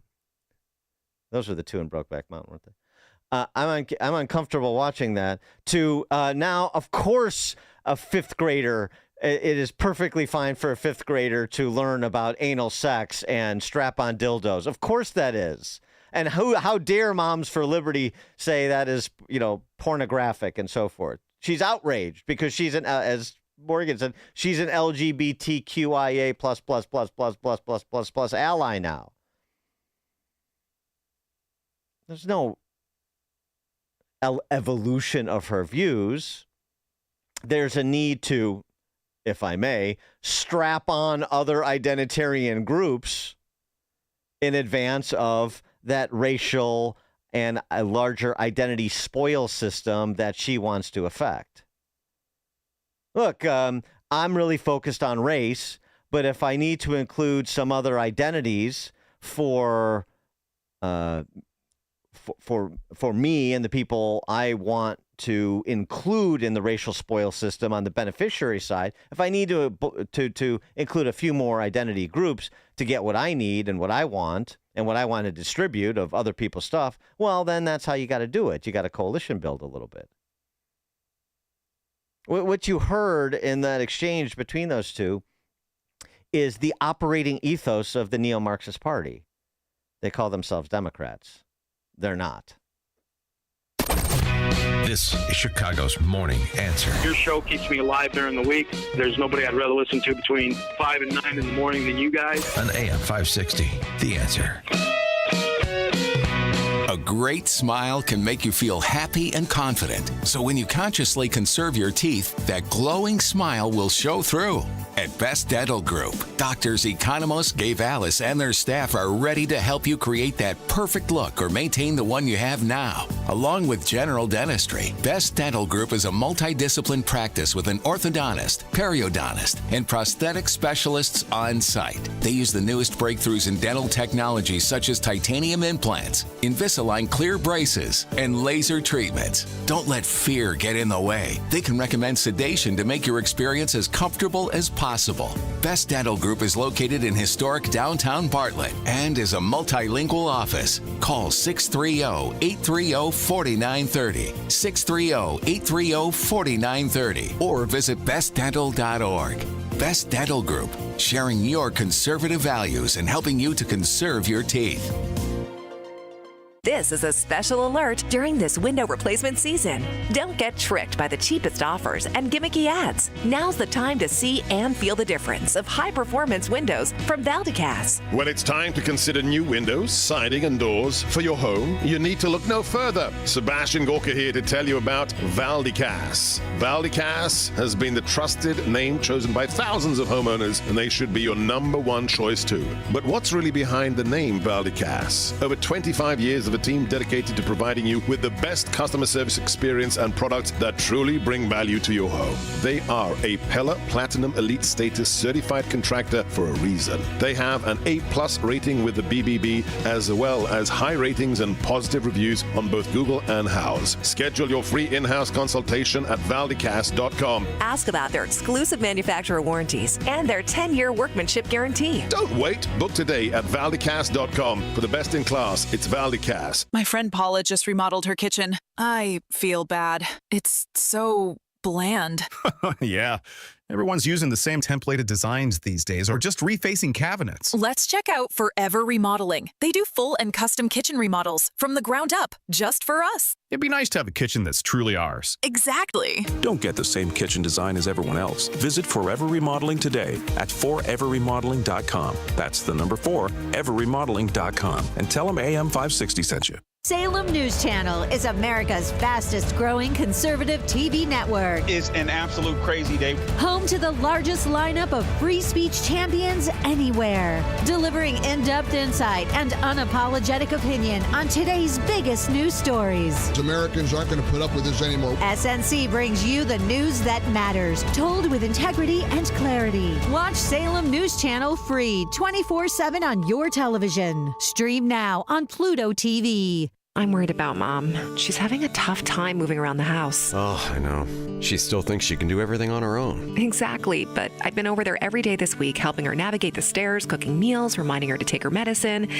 I'm always nervous when I leave. You know what? I admire you for taking care of Mom. But your family needs you too. And what if she slips and falls? A friend recommended the caregivers at Senior Helpers of Naperville Southwest. They service Cook, DuPage, Kane, and Will counties. They guarantee compatibility and they'll conduct a free safety assessment of her home. Plus, they'll provide as little or as much care as Mom needs. Senior Helpers of Naperville Southwest, offering both hourly and live-in care. Schedule a free assessment today by calling 331-281-0728. That's 331-281-0728. Again, that's 331-281-0728. And tell them AM 560 sent you. Senior Helpers of Naperville Southwest. Senior care, only better.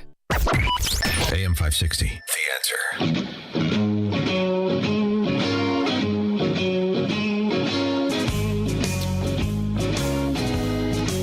Top of the morning, Dan Proft here at 6:36. After that 24-year-old woman was shot in Lakeview. Do you want to talk about my Scream ad from the 2022 campaign cycle now?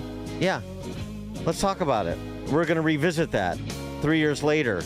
Lakeview residents, Chicago press corps, all the pearl clutching and the hand wringing. How about now? 6:36. Now we check the headlines. Good morning. It's 64 degrees in Chicago in the AM 560 The Answer newsroom. I'm Nikki Whaley. The Wall Street Journal is reporting President Trump sent a letter to Jeffrey Epstein on Epstein's 50th birthday in 2003. The Journal says it reviewed the letter bearing Trump's name, which is said to feature typewritten text surrounded by a drawing of a naked woman. The Journal describes the letter as bawdy, and it concludes with "Happy birthday, and may every day be another wonderful secret." Trump told the newspaper he didn't write it and that it's fake, saying he doesn't draw pictures of women. He also said he'll sue the newspaper if the story was published. I'm Sarah Lee Kessler. Former House Speaker Nancy Pelosi isn't mincing words when it comes to President Trump's push to reopen Alcatraz. Do not consider changing Alcatraz into a prison as being tough on crime, So it's just a waste. It's silly. It's foolish. Pelosi went on to say that Trump's plan is nothing but a distraction from the hurt his administration is doing to the people in the country. From taking health care from citizens to immigration raids disrupting the lives of migrants. News is a service of Team Hochberg. They've helped thousands of AM 560 listeners with the best rates and service. Let Team Hochberg help you by visiting 56david.com or call 855-563-2843. That's 56david.com. Lower.com, equal housing lender, NMLS 1124061. Check out the roads coming up in 2 minutes on AM 560 The Answer. Hugh Hewitt explains his thoughts on Epstein. Let me start with the disgusting and despicable Epstein and my belief that there is nothing here. There's no there is no list. He was a creep, he was a criminal, and he killed himself. End of story. Why is it lingering? A lot of people have made a lot of money off of peddling Epstein conspiracy theories that can no longer do so. The Hugh Hewitt Show. Afternoons at 2, right before Sean Thompson at 4 on AM 560. The Answer.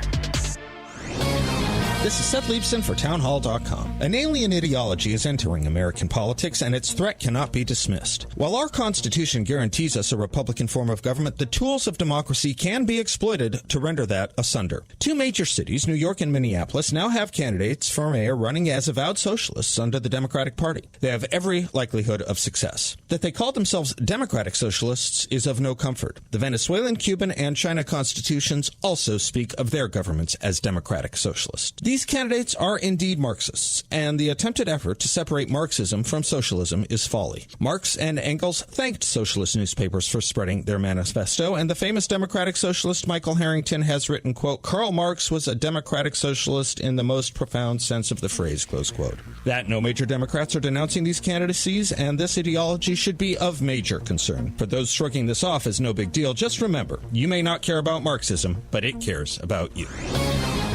Are you over the age of 55 and want to secure your wealth with physical gold and silver? Do you want to own physical precious metals inside your retirement account, but don't know where to get started? We can help. We are Advantage Gold, the #1 customer-rated gold company in America, with thousands of 5-star reviews. And for the past decade, we have been helping investors take their 401ks, IRAs, and retirement accounts and diversify them into physical precious metals like gold, silver, platinum, and palladium, tax-free and penalty-free. And we can help you too. Call us right now, 800-900-8000, and get our free 2025 Gold Investing Starter Kit, 100% free. It comes with a one-on-one masterclass on precious metals investing from one of our seasoned experts. Just call 800-900-8000 now and claim your free Gold Investing Starter Kit. Also learn how you might qualify for up to $10,000 in free gold and silver. Supplies are limited. Call us at 800-900-8000 or visit us at AdvantageGold.com. Past performance is not indicative of future results. Please consult your tax or financial advisor. Call us at 800-900-8000. When you speed, you have less time to react.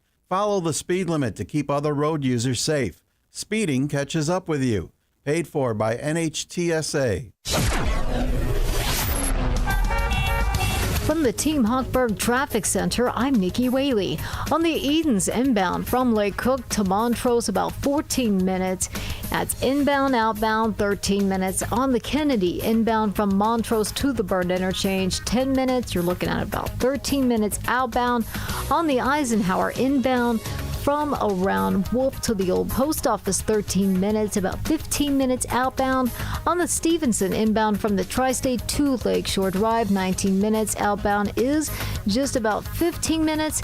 This report is sponsored by Blindster.com. Looking for affordable blind shades or shutters for your home? Don't hire an expensive pro. Check out Blindster.com, where they offer custom-made window coverings at guaranteed low prices with a team of pros ready to help you every step of the way. Blindster.com. Chicago's Morning Answer continues next, but now check your forecast from the National Weather Service. Today will be pleasant with a mix of clouds and sun, reaching a high of 81. Tonight, expect some clouds and humidity with a chance of a thunderstorm in spots towards dawn and a low of 70. Tomorrow will bring more clouds than sun, along with high humidity. There's a heavy thunderstorm expected into the early afternoon, which could lead to flash flooding and damaging winds. The high will be 84. I'm meteorologist Jason Caterina on AM 560, The Answer. Get the latest weather, traffic, and news updates online at 560theanswer.com. Now, from the Signature Bank Studios. If you're looking for the latest news, insight into what it means, and the sharpest opinion, there's only one station in Chicago where you can turn, and it's this one. We're AM 560, The Answer.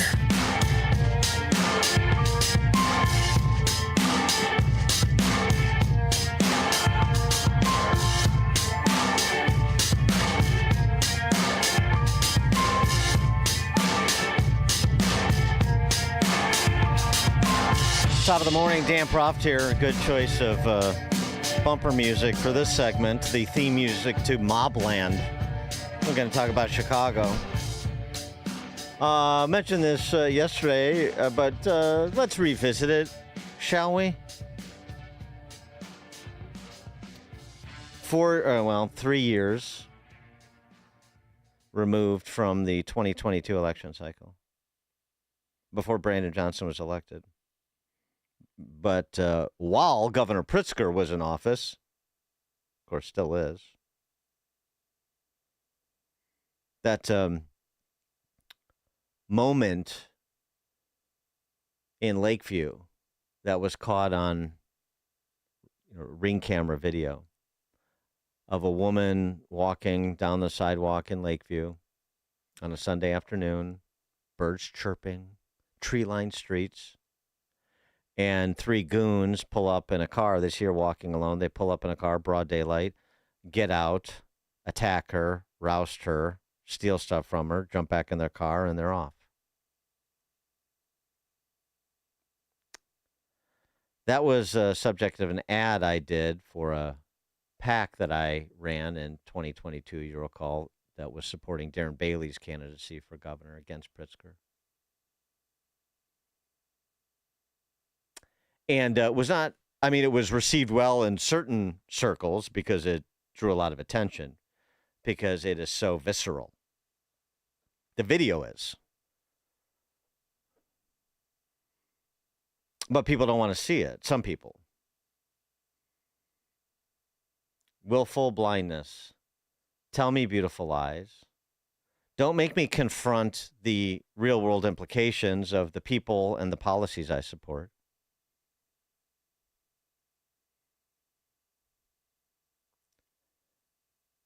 So 3 years later, where are we? Murders and shootings are slightly down. They've temporarily returned to about pre-pandemic levels. Was the city safe then? Pre-pandemic? You feel like the city is particularly safe now? I know a 24-year-old woman in Lakeview who doesn't feel that way. On Sunday, a 24-year-old woman was shot during an armed robbery in Lakeview. 3 men jumped out of an SUV. Gosh, sounds familiar. Tried to take her belongings, according to Chicago police. 400 block of West Wellington, she was walking with friends. That didn't deter them. Police said an SUV pulled up. 3 men got out. One of them pointed a gun at the woman and demanded her belongings. During a struggle, one of the men shot the woman in the abdomen before all 3 ran back to the SUV and fled. The thieves made off with 2 backpacks and a cell phone. Fortunately, the 24-year-old woman was listed in good condition as of the reporting earlier this week.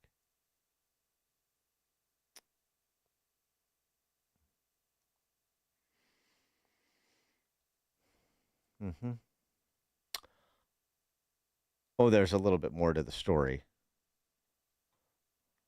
Pardon my paraphrasing of Paul Harvey. 19-year-old man accused of shooting a woman during a violent robbery in Lakeview last weekend was already on pretrial release for a pending felony stolen vehicle case. And he's suspected in several other armed robberies across Chicago. Now he's being held without release by the Cook County justice system. The judge noting the individual, the 19-year-old, had 5 juvenile convictions for violent crimes. And at the time of the shooting, he was facing a felony charge for possessing a stolen car. According to prosecutors, who also said he committed several new felonies while awaiting trial, like participating in that robbery and shooting and perhaps other robberies where he and his colleagues fit the description.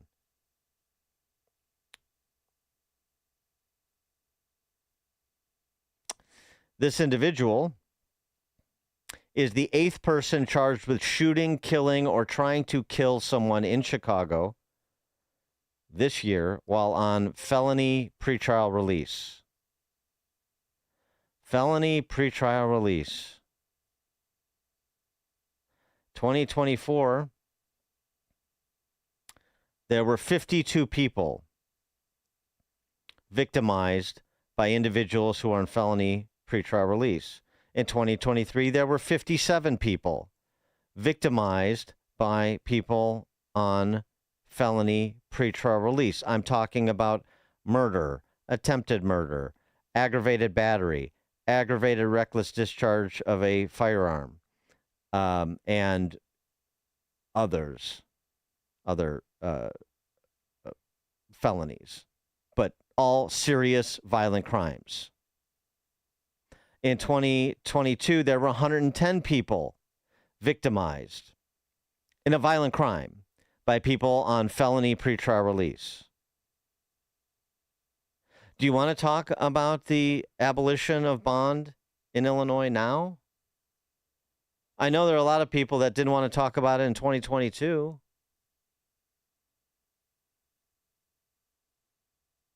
I bet there's a 24-year-old and her family that would like to talk about it. Maybe they're too afraid to say. Many are. This was the ad that I ran. It wasn't Darren Bailey's decision. It was mine. It was my PAC. It was an independent PAC. It was an ad I did. And this may jar your memory of the incident that was captured on video, because it's rare that they are.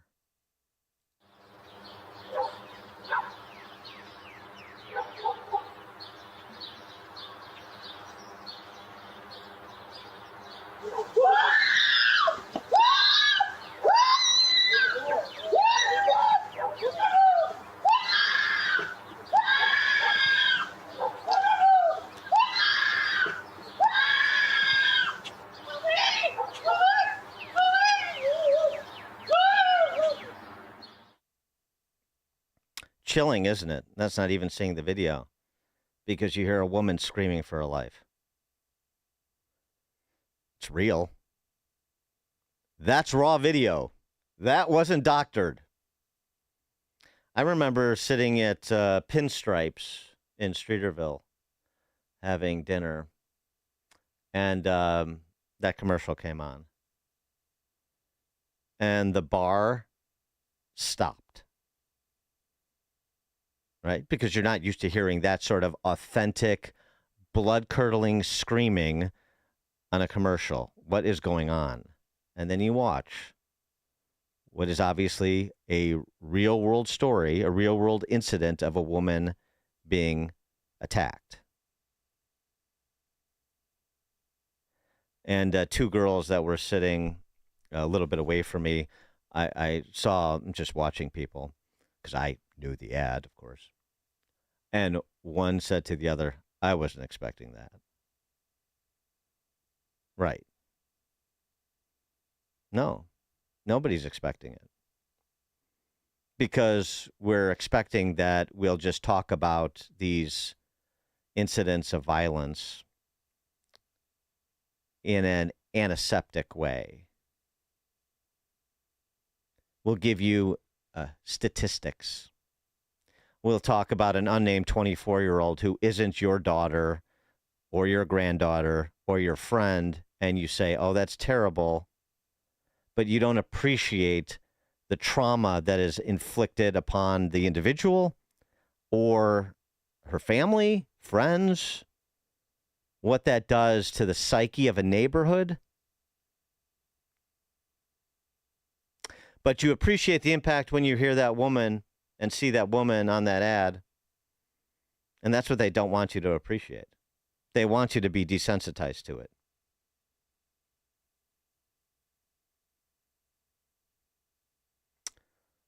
Well, maybe somebody will pick up the ball and run with that in the 2026 cycle. The comments at the time. I mean, I remember I got, because my name was associated with it, and I went on, the local Dana Kozlov and Charlie Wojciechowski, and they're moralizing. Did you get the victim's permission? No, I didn't get the victim's permission. The Ring camera video was put into the public domain, and I used the Ring camera video. And then they went to interview the victim, and she's like, "Oh, this is terrible. I feel victimized all over again." I didn't disclose her name. Shouldn't feel victimized all over again. The people that are highlighting what's going on in stark terms, they're the victimizers. But let's not pay attention to a political class that propels these serial predators into your neighborhood to hurt you.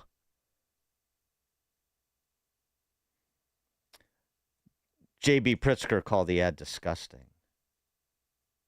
Yeah. No, the ad's disgusting. It's a documentary ad.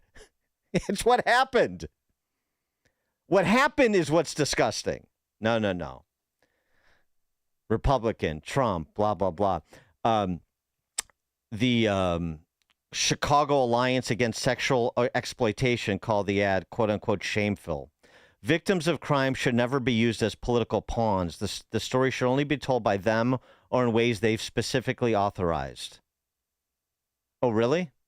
So victims of crimes, every one of these news outlets has to go around and get authorization from every victim of a crime in Chicago for any sort of reporting on what happened. I didn't use a name. So it's not about the ad, it's about the attitude. And now fast forward 3 years later, and we have round numbers, another 120, 130 people who are victims of violent crimes that they should have never been victims of because of the political class and the laws that they pass and the system that we have.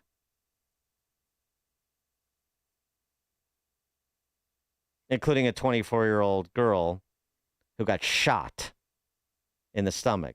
Pretty serious.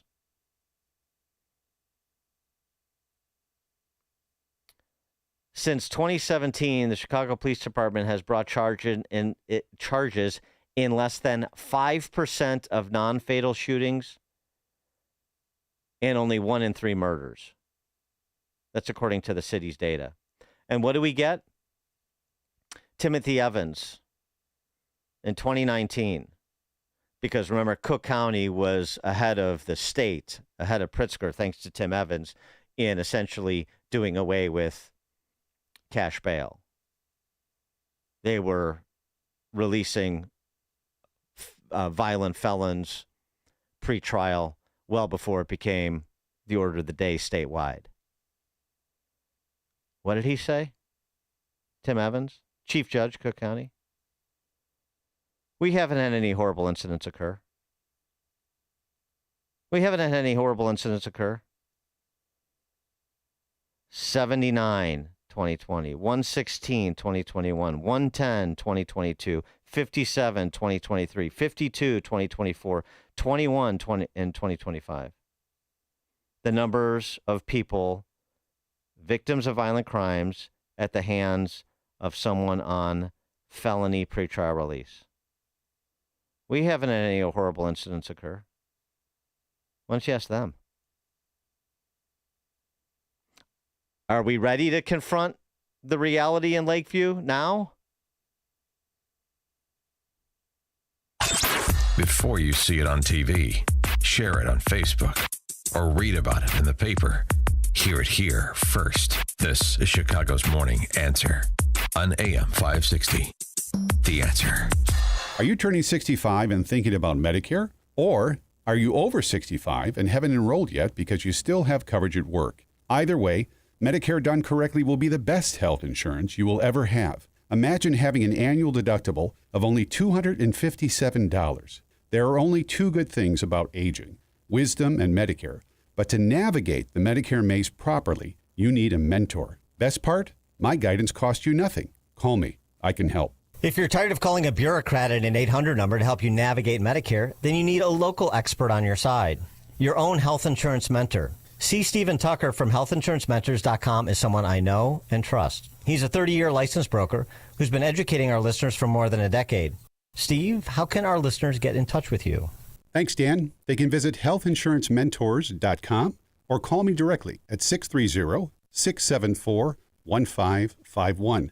That's 630-674-1551. Salem News Channel is America's fastest growing conservative TV network. It's an absolute crazy day. Home to the largest lineup of free speech champions anywhere. Delivering in-depth insight and unapologetic opinion on today's biggest news stories. Americans aren't going to put up with this anymore. SNC brings you the news that matters, told with integrity and clarity. Watch Salem News Channel free 24/7 on your television. Stream now on Xumo Play. People ask us all the time, when's the best time to replace an old air conditioner? Simple. Before it breaks. Because when it does, you know it'll be the hottest day of the year, and suddenly you're scrambling like hundreds of others to get help during a heat wave. At Air Right Heating and Cooling, we've seen it all. We know there's never a good time to be without AC, especially in Chicagoland, where the humidity can make 80 degrees feel like 100. At Air Right, our experienced technicians don't just work fast, they'll do it right. Browse through our more than 1,500 5-star Google reviews to see what our loyal customers love most about us. If it's been a while since your system was inspected, don't wait for a heat wave before having it checked out. And right now, AM 560 listeners receive $56 off any service. Visit Air Right Heating and Cooling today at AIR-RITE.com. Again, that's AIR-RITE.com. Air Right, doing it right since 1959. Signature Bank is Chicago's fastest growing independently owned business bank. It's a bank where relationships still matter. I'm Dan Proft, and I know this because Signature Bank is my business bank. Hi, I'm Tony Dreyfus, founder and president of Metropolis Coffee Company and a proud new customer of Signature Bank. We're a 19-year-old specialty coffee roaster located in the heart of Chicago. Some of your favorite restaurants and cafes serve our coffee. As a small business manufacturer, we understand the importance of working with the right bank, and that's why we made the move to Signature Bank. We were tired of the impersonal service that our large bank had provided. A friend referred us to Signature Bank, and their team was on site to understand our operations firsthand. They provided us the working capital to continue our successful business operations and to fuel our ambitions for innovation and growth. We now have the flexibility to grow at our own pace. That personal touch, you can't find that at a large bank, but we found it at Signature, and we can't thank them enough. Signature Bank helps local businesses succeed. Let Signature Bank turn your business vision into reality. Visit signaturebank.bank. Member FDIC, equal housing lender. AM 560, The Answer. Top of the morning, Dan Proft here. All right, for something a little bit lighter after that Lakeview segment. I know that's heavy, but it needs to be in Chicago. I don't know. Anyway, Shane Gillis, of course, hosted the ESPYs, mentioned it yesterday, his Epstein joke, which I thought was actually pretty good. But he also did a sketch as part of his opening monologue. That was quite good. The origin story of the tush push. Made famous by the Eagles, of course, if you're not a football fan. From the makers of Draft Day, Air, and other movies your dad watches on planes. How do you get stuffed at the 1 3 times? Do I need a new center? No, we need new coaching. Comes the true story of a real game changer. Gentlemen, fighting is not the answer. Winning is the answer. Who the hell are you? Well, hold on, Coach. Let him speak. You guys are getting stuffed. You can't get short yardage. Football is a game of inches. Right now, you guys aren't getting those inches. But I have a play. Been dreaming about it my whole life. It requires the entire offense acting as one. Yeah. A play that cannot be stopped. Hell yeah. Yeah. Come on, Coach. One team. One team. Yeah. One heartbeat. Yeah. You guys want to hear about the play? Yeah. You guys want to hear the play? Yeah. All right. Picture this. You're going to line up at center. All right? JT, you're going to line up right behind him. We're going to get two guys behind you. This is where the play gets good. At the snap, you dive right into his butt.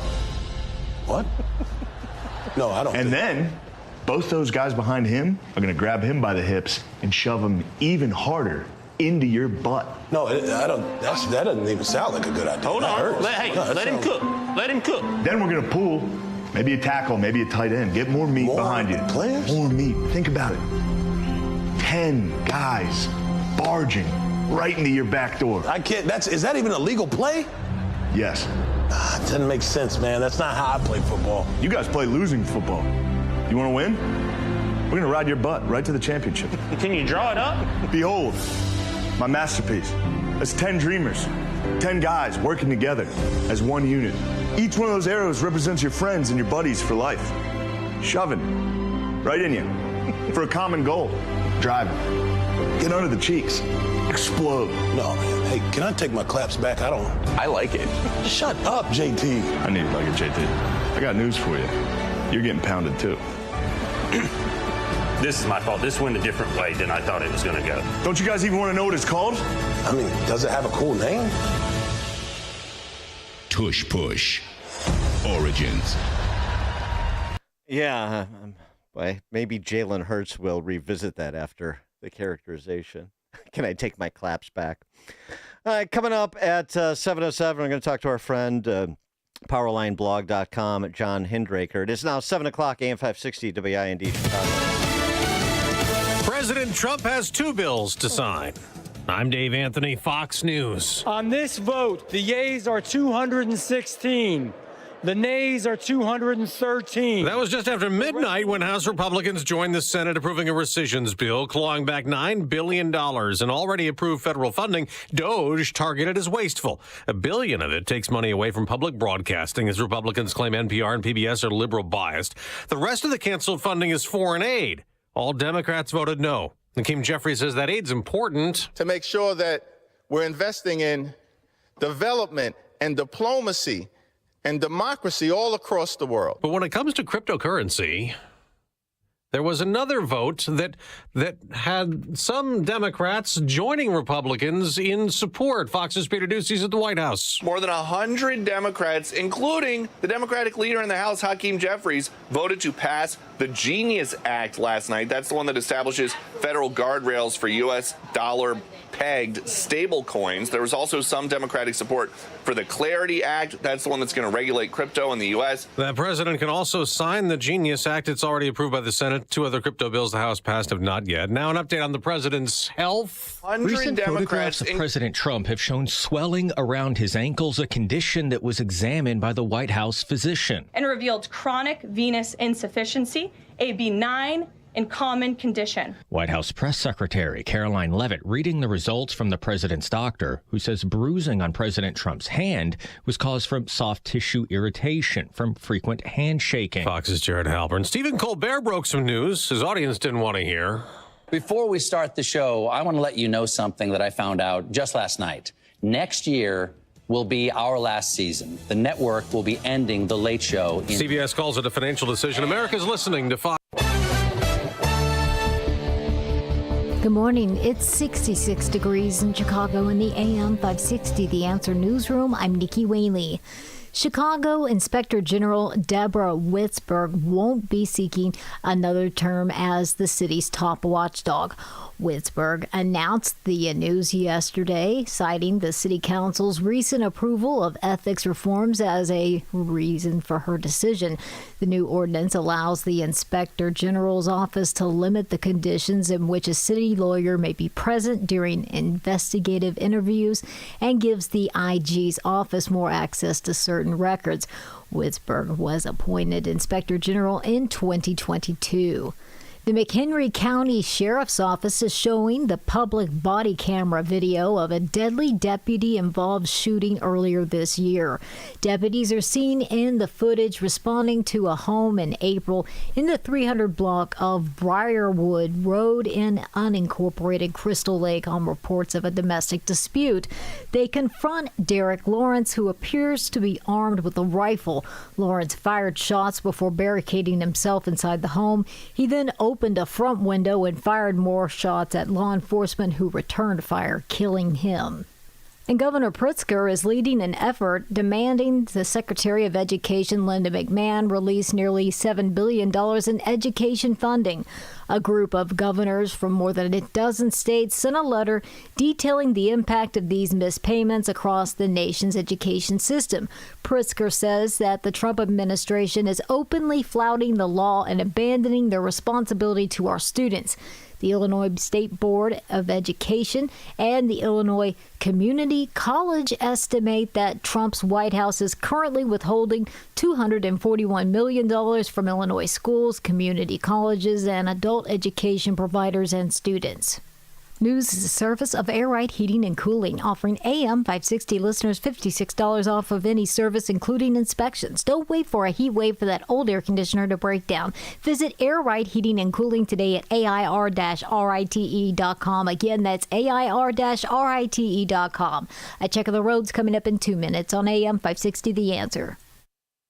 Your home is a valuable asset, and you want to take care of your home. From roofs, siding, windows, and doors to furnaces, flooring, landscaping, and much more. Listen to your go-to for all things home. It's Home Answers Radio every Sunday morning at 9. Presented by Lang Home Medical Equipment, Valdecast Windows and Doors, and by JeffBuysYourHouse.com. Get answers from industry experts so you can make informed decisions about your home improvement. Right here on AM 560, The Answer.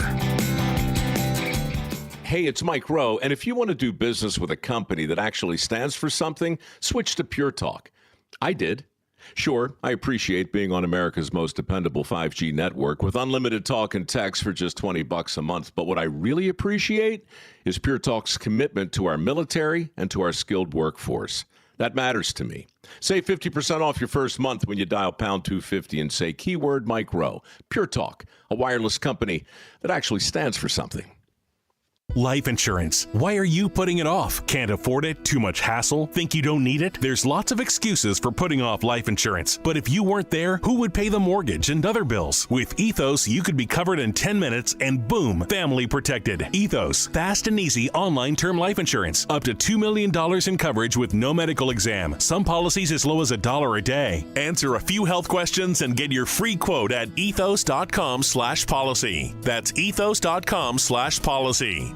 Are you over the age of 55 and want to secure your wealth with physical gold and silver? Do you want to own physical precious metals inside your retirement account, but don't know where to get started? We can help. We are Advantage Gold, the #1 customer-rated gold company in America with thousands of 5-star reviews. And for the past decade, we have been helping investors take their 401ks, IRAs, and retirement accounts and diversify them into physical precious metals like gold, silver, platinum, and palladium, tax-free and penalty-free. And we can help you too. Call us right now, 800-900-8000, and get our free 2025 Gold Investing Starter Kit, 100% free. It comes with a one-on-one masterclass on precious metals investing from one of our seasoned experts. Just call 800-900-8000 now and claim your free Gold Investing Starter Kit. Also learn how you might qualify for up to $10,000 in free gold and silver. Supplies are limited. Call us at 800-900-8000 or visit us at AdvantageGold.com. Past performance is not indicative of future results. Please consult your tax or financial advisor. Call us at 800-900-8000. From the Team Huckberg Traffic Center, I'm Nikki Whaley. On the Edens inbound from Lake Cook to Montrose, 14 minutes. Outbound, 13 minutes. On the Kennedy inbound from Montrose to the Byrne Interchange, 13 minutes. That's starting to grow. Outbound, about 14 minutes. On the Eisenhower inbound from Wolf to the Old Post Office, 15 minutes. Outbound, 14 minutes. On the Stevenson inbound from the Tri-State to Lakeshore Drive, about 18 minutes. Outbound is about 15 minutes. On the Dam Ride inbound from 95th to the Byrne Interchange, 13 minutes. Outbound is 10 minutes. Traffic is a service of Woodland Windows and Doors. See Marvin Products in their beautiful showroom at the corner of Lake and Gray in Roselle, or visit woodlandwindows.com for a free in-home expert consultation. Chicago's Morning Answer continues next, but now check your forecast from the National Weather Service. Today will be pleasant with a mix of clouds and sun, reaching a high of 81. Tonight, expect some clouds and humidity with a chance of a thunderstorm in spots towards dawn and a low of 70. Tomorrow will bring more clouds than sun, along with high humidity. There's a heavy thunderstorm expected into the early afternoon, which could lead to flash flooding and damaging winds. The high will be 84. I'm meteorologist Jason Caterina on AM 560, The Answer. Get the latest weather, traffic, and news updates online at 560theanswer.com. Now, from the Signature Bank Studios, this is Chicago's Morning Answer with Dan Proft on AM 560, The Answer.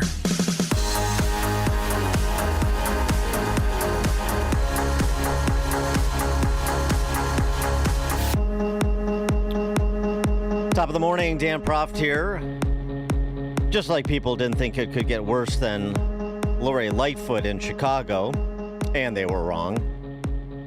Perhaps the residents of Mogadishu, Minnesota, I think they call it Minneapolis,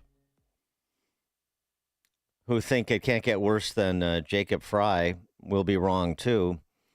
All the focus on Mamdani is directing focus away from this guy, Omar Fattah, a Somali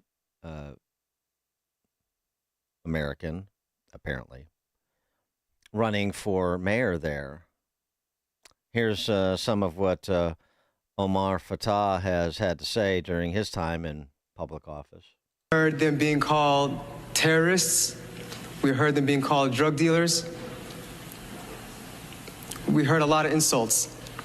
We heard that they're a threat to our national security. And that's a flat-out lie. You want to know who the real threat is, Madam President? I'll give you a hint. They don't look like our chief author. They don't look like the folks up in the gallery. They don't look like the folks on the rotunda.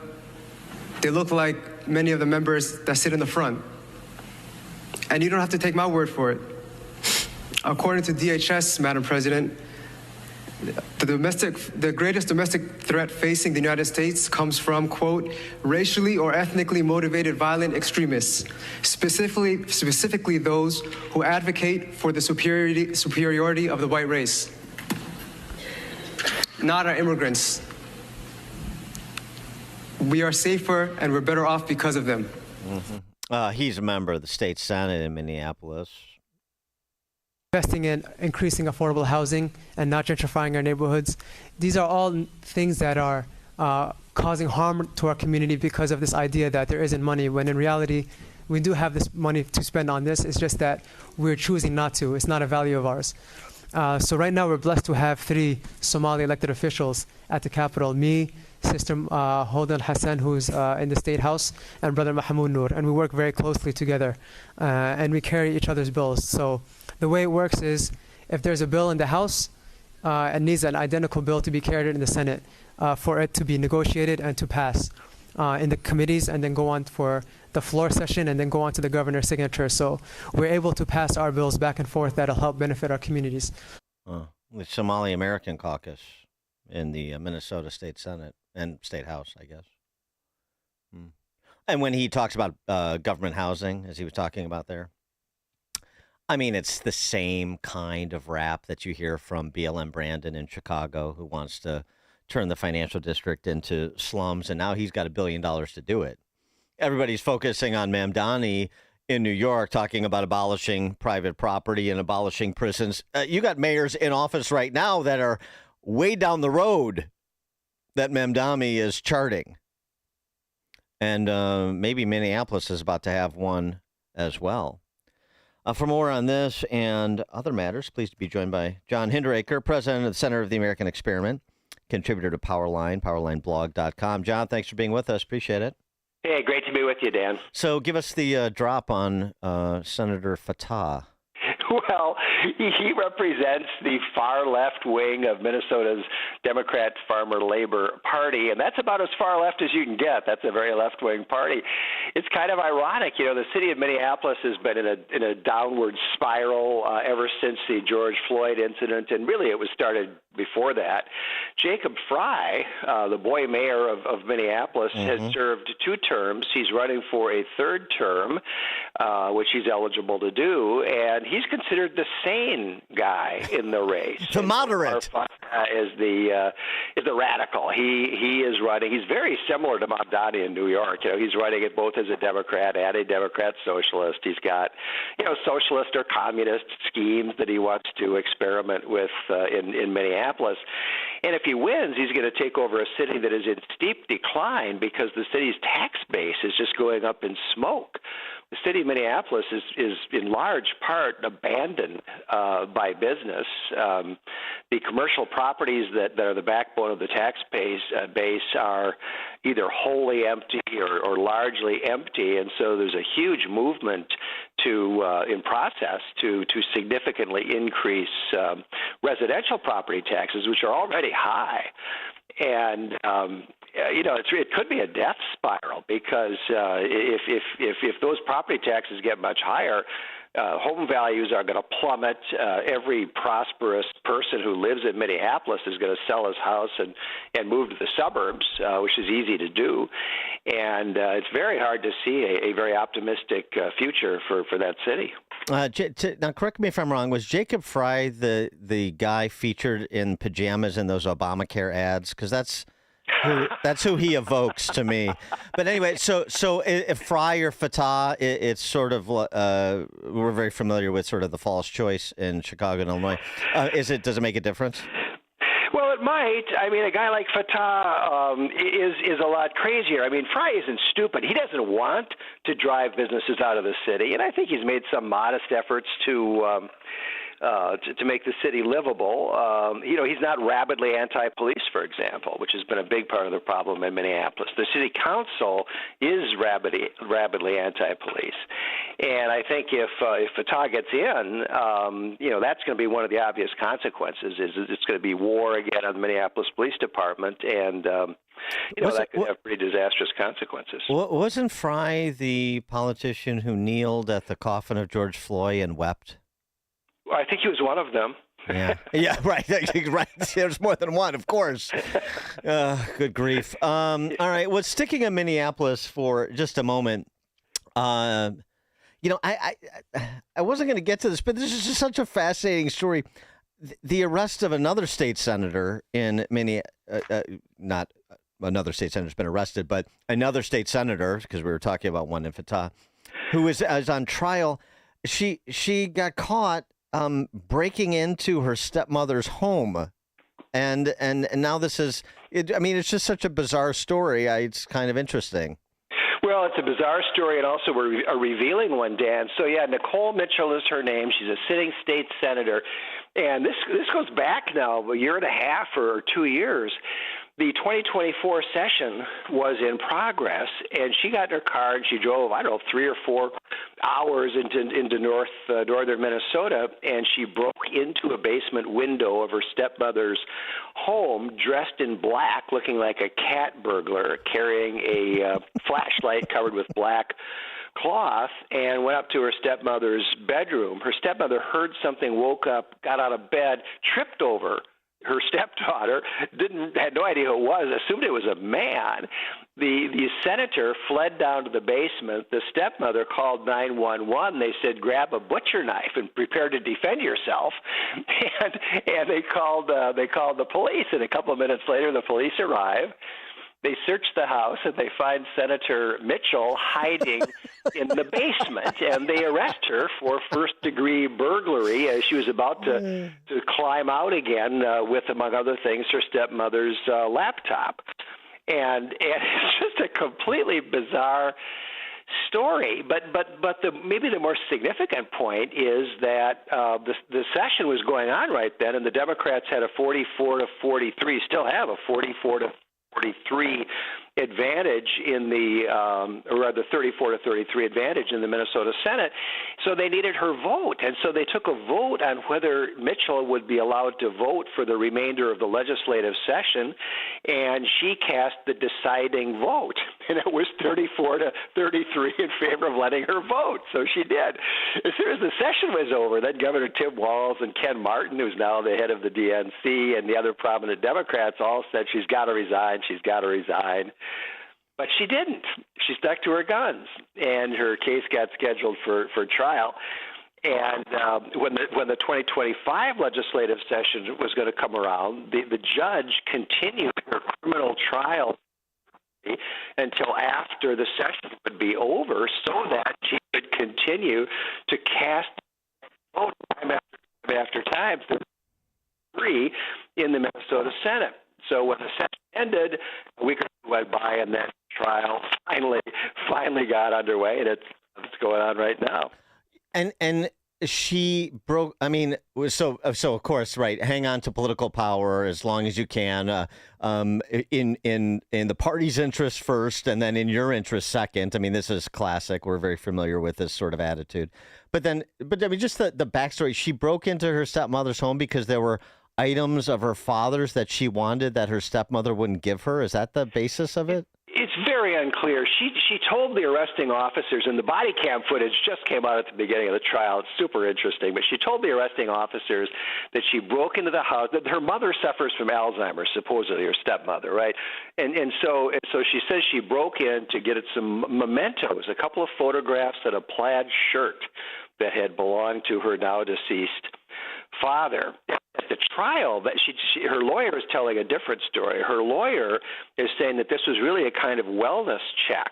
Oh, really? That she was checking up on this. Sure. You dress up like Catwoman to do a wellness check. Right. Okay. And break in the basement window at 4 o'clock in the morning. You know, and the whole story is just crazy.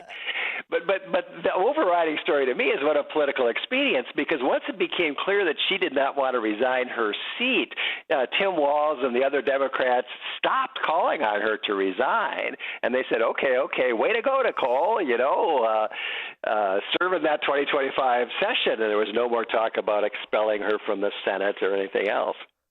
Speaking of Tim Walz, some sad news from Tim Walz. He was on with Michelle O's bro, Craig Robinson, on their podcast because, as Barack says, everyone should have a non-binary friend.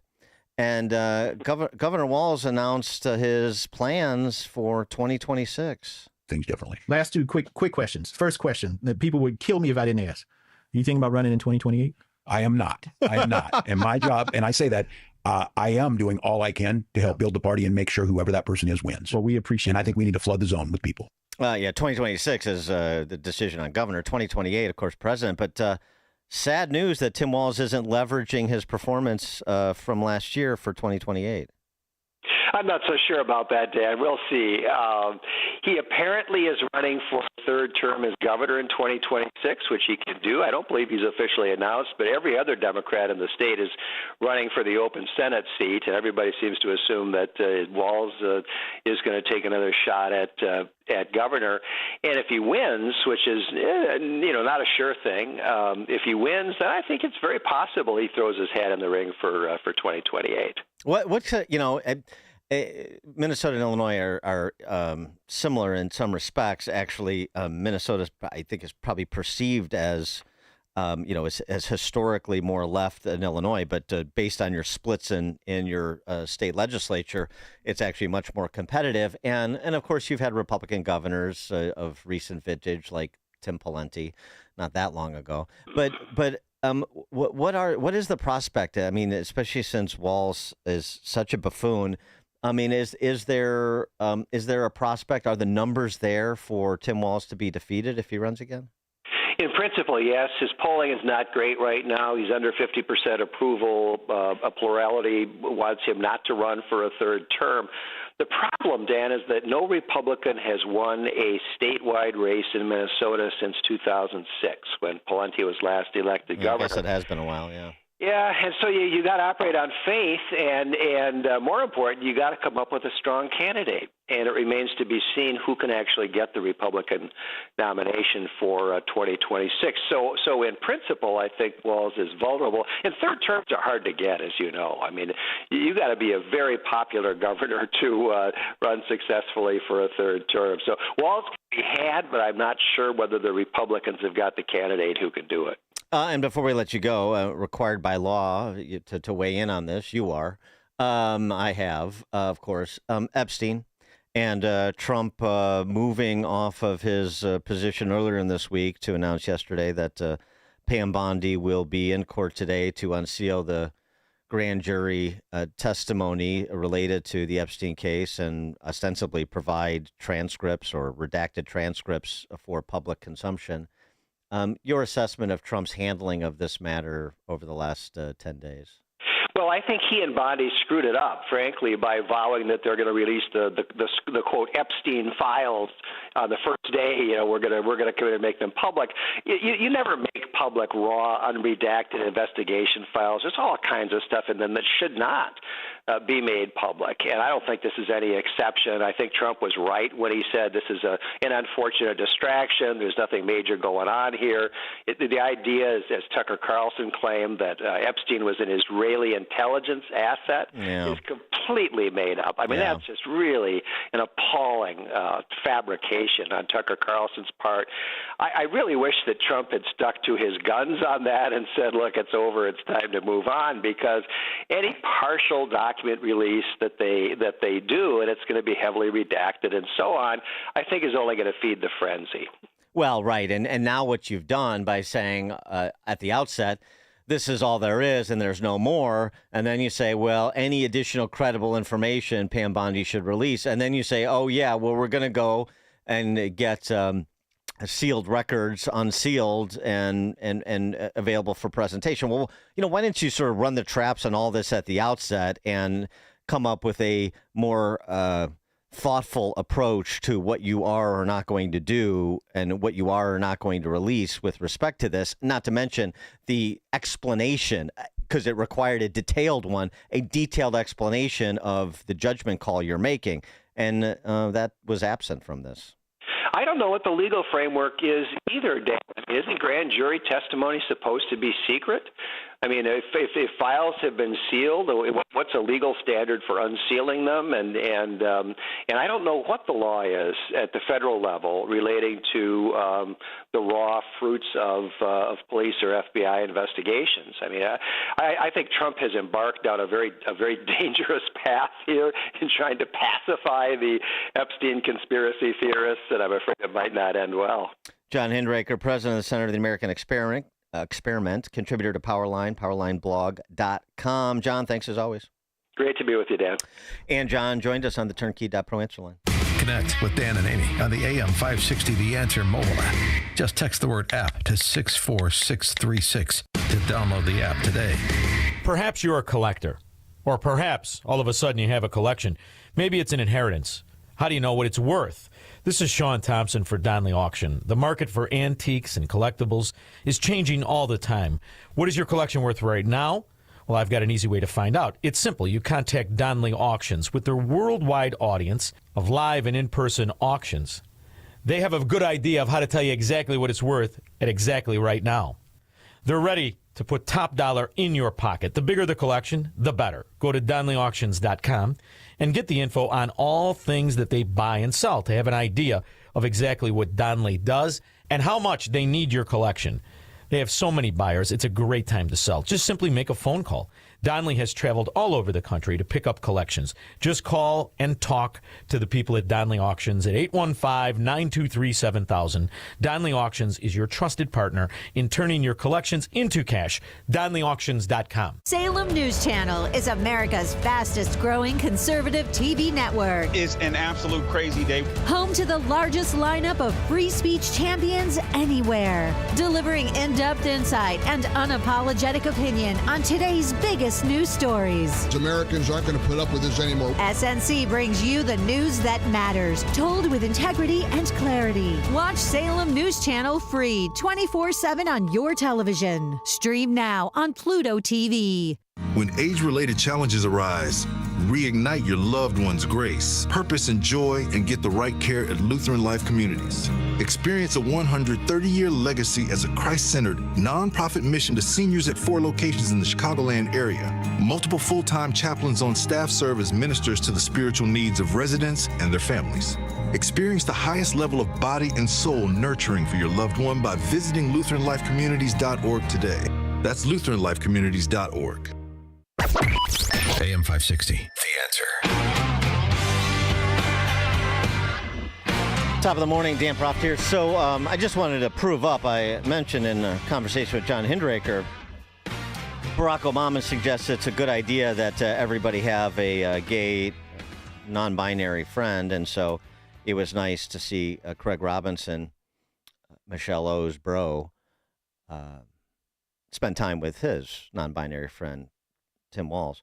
But I mean, I just want to be clear. I mean, that is what Barack Obama said. He made a special appearance on Michelle O's podcast. Craig was there.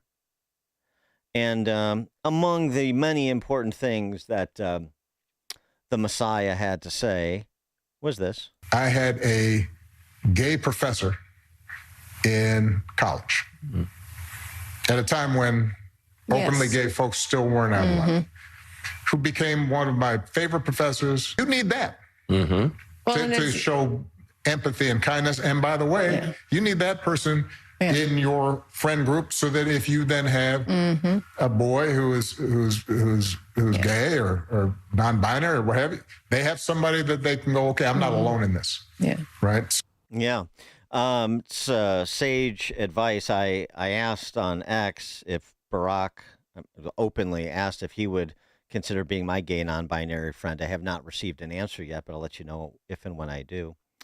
Another interesting exchange, though, was at the beginning of this star-studded Michelle O podcast. And they addressed it straight away because, transparency. I having a joke at everybody's expense who suggested that Barack and Michelle might be on the rocks. And they had a good time pouring over it. Craig chiming in, too. It was very chummy. To IMO, look at you. Wait, you guys like each other? Oh, yeah, really. Huh? Oh, Craig, stop. The rumor mill. It's my husband, y'all. She took me back.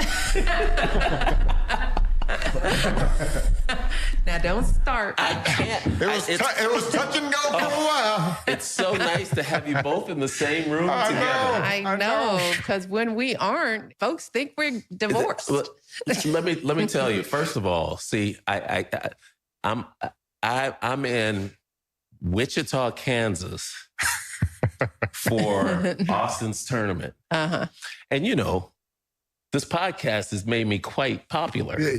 You're big shot. Famous. And people come up to me all the time. This woman came up to me and she was so nice. She was like, "Can I have a picture?" Yeah. And then, so you know how you get the side hug? And she's like, "What did he do?"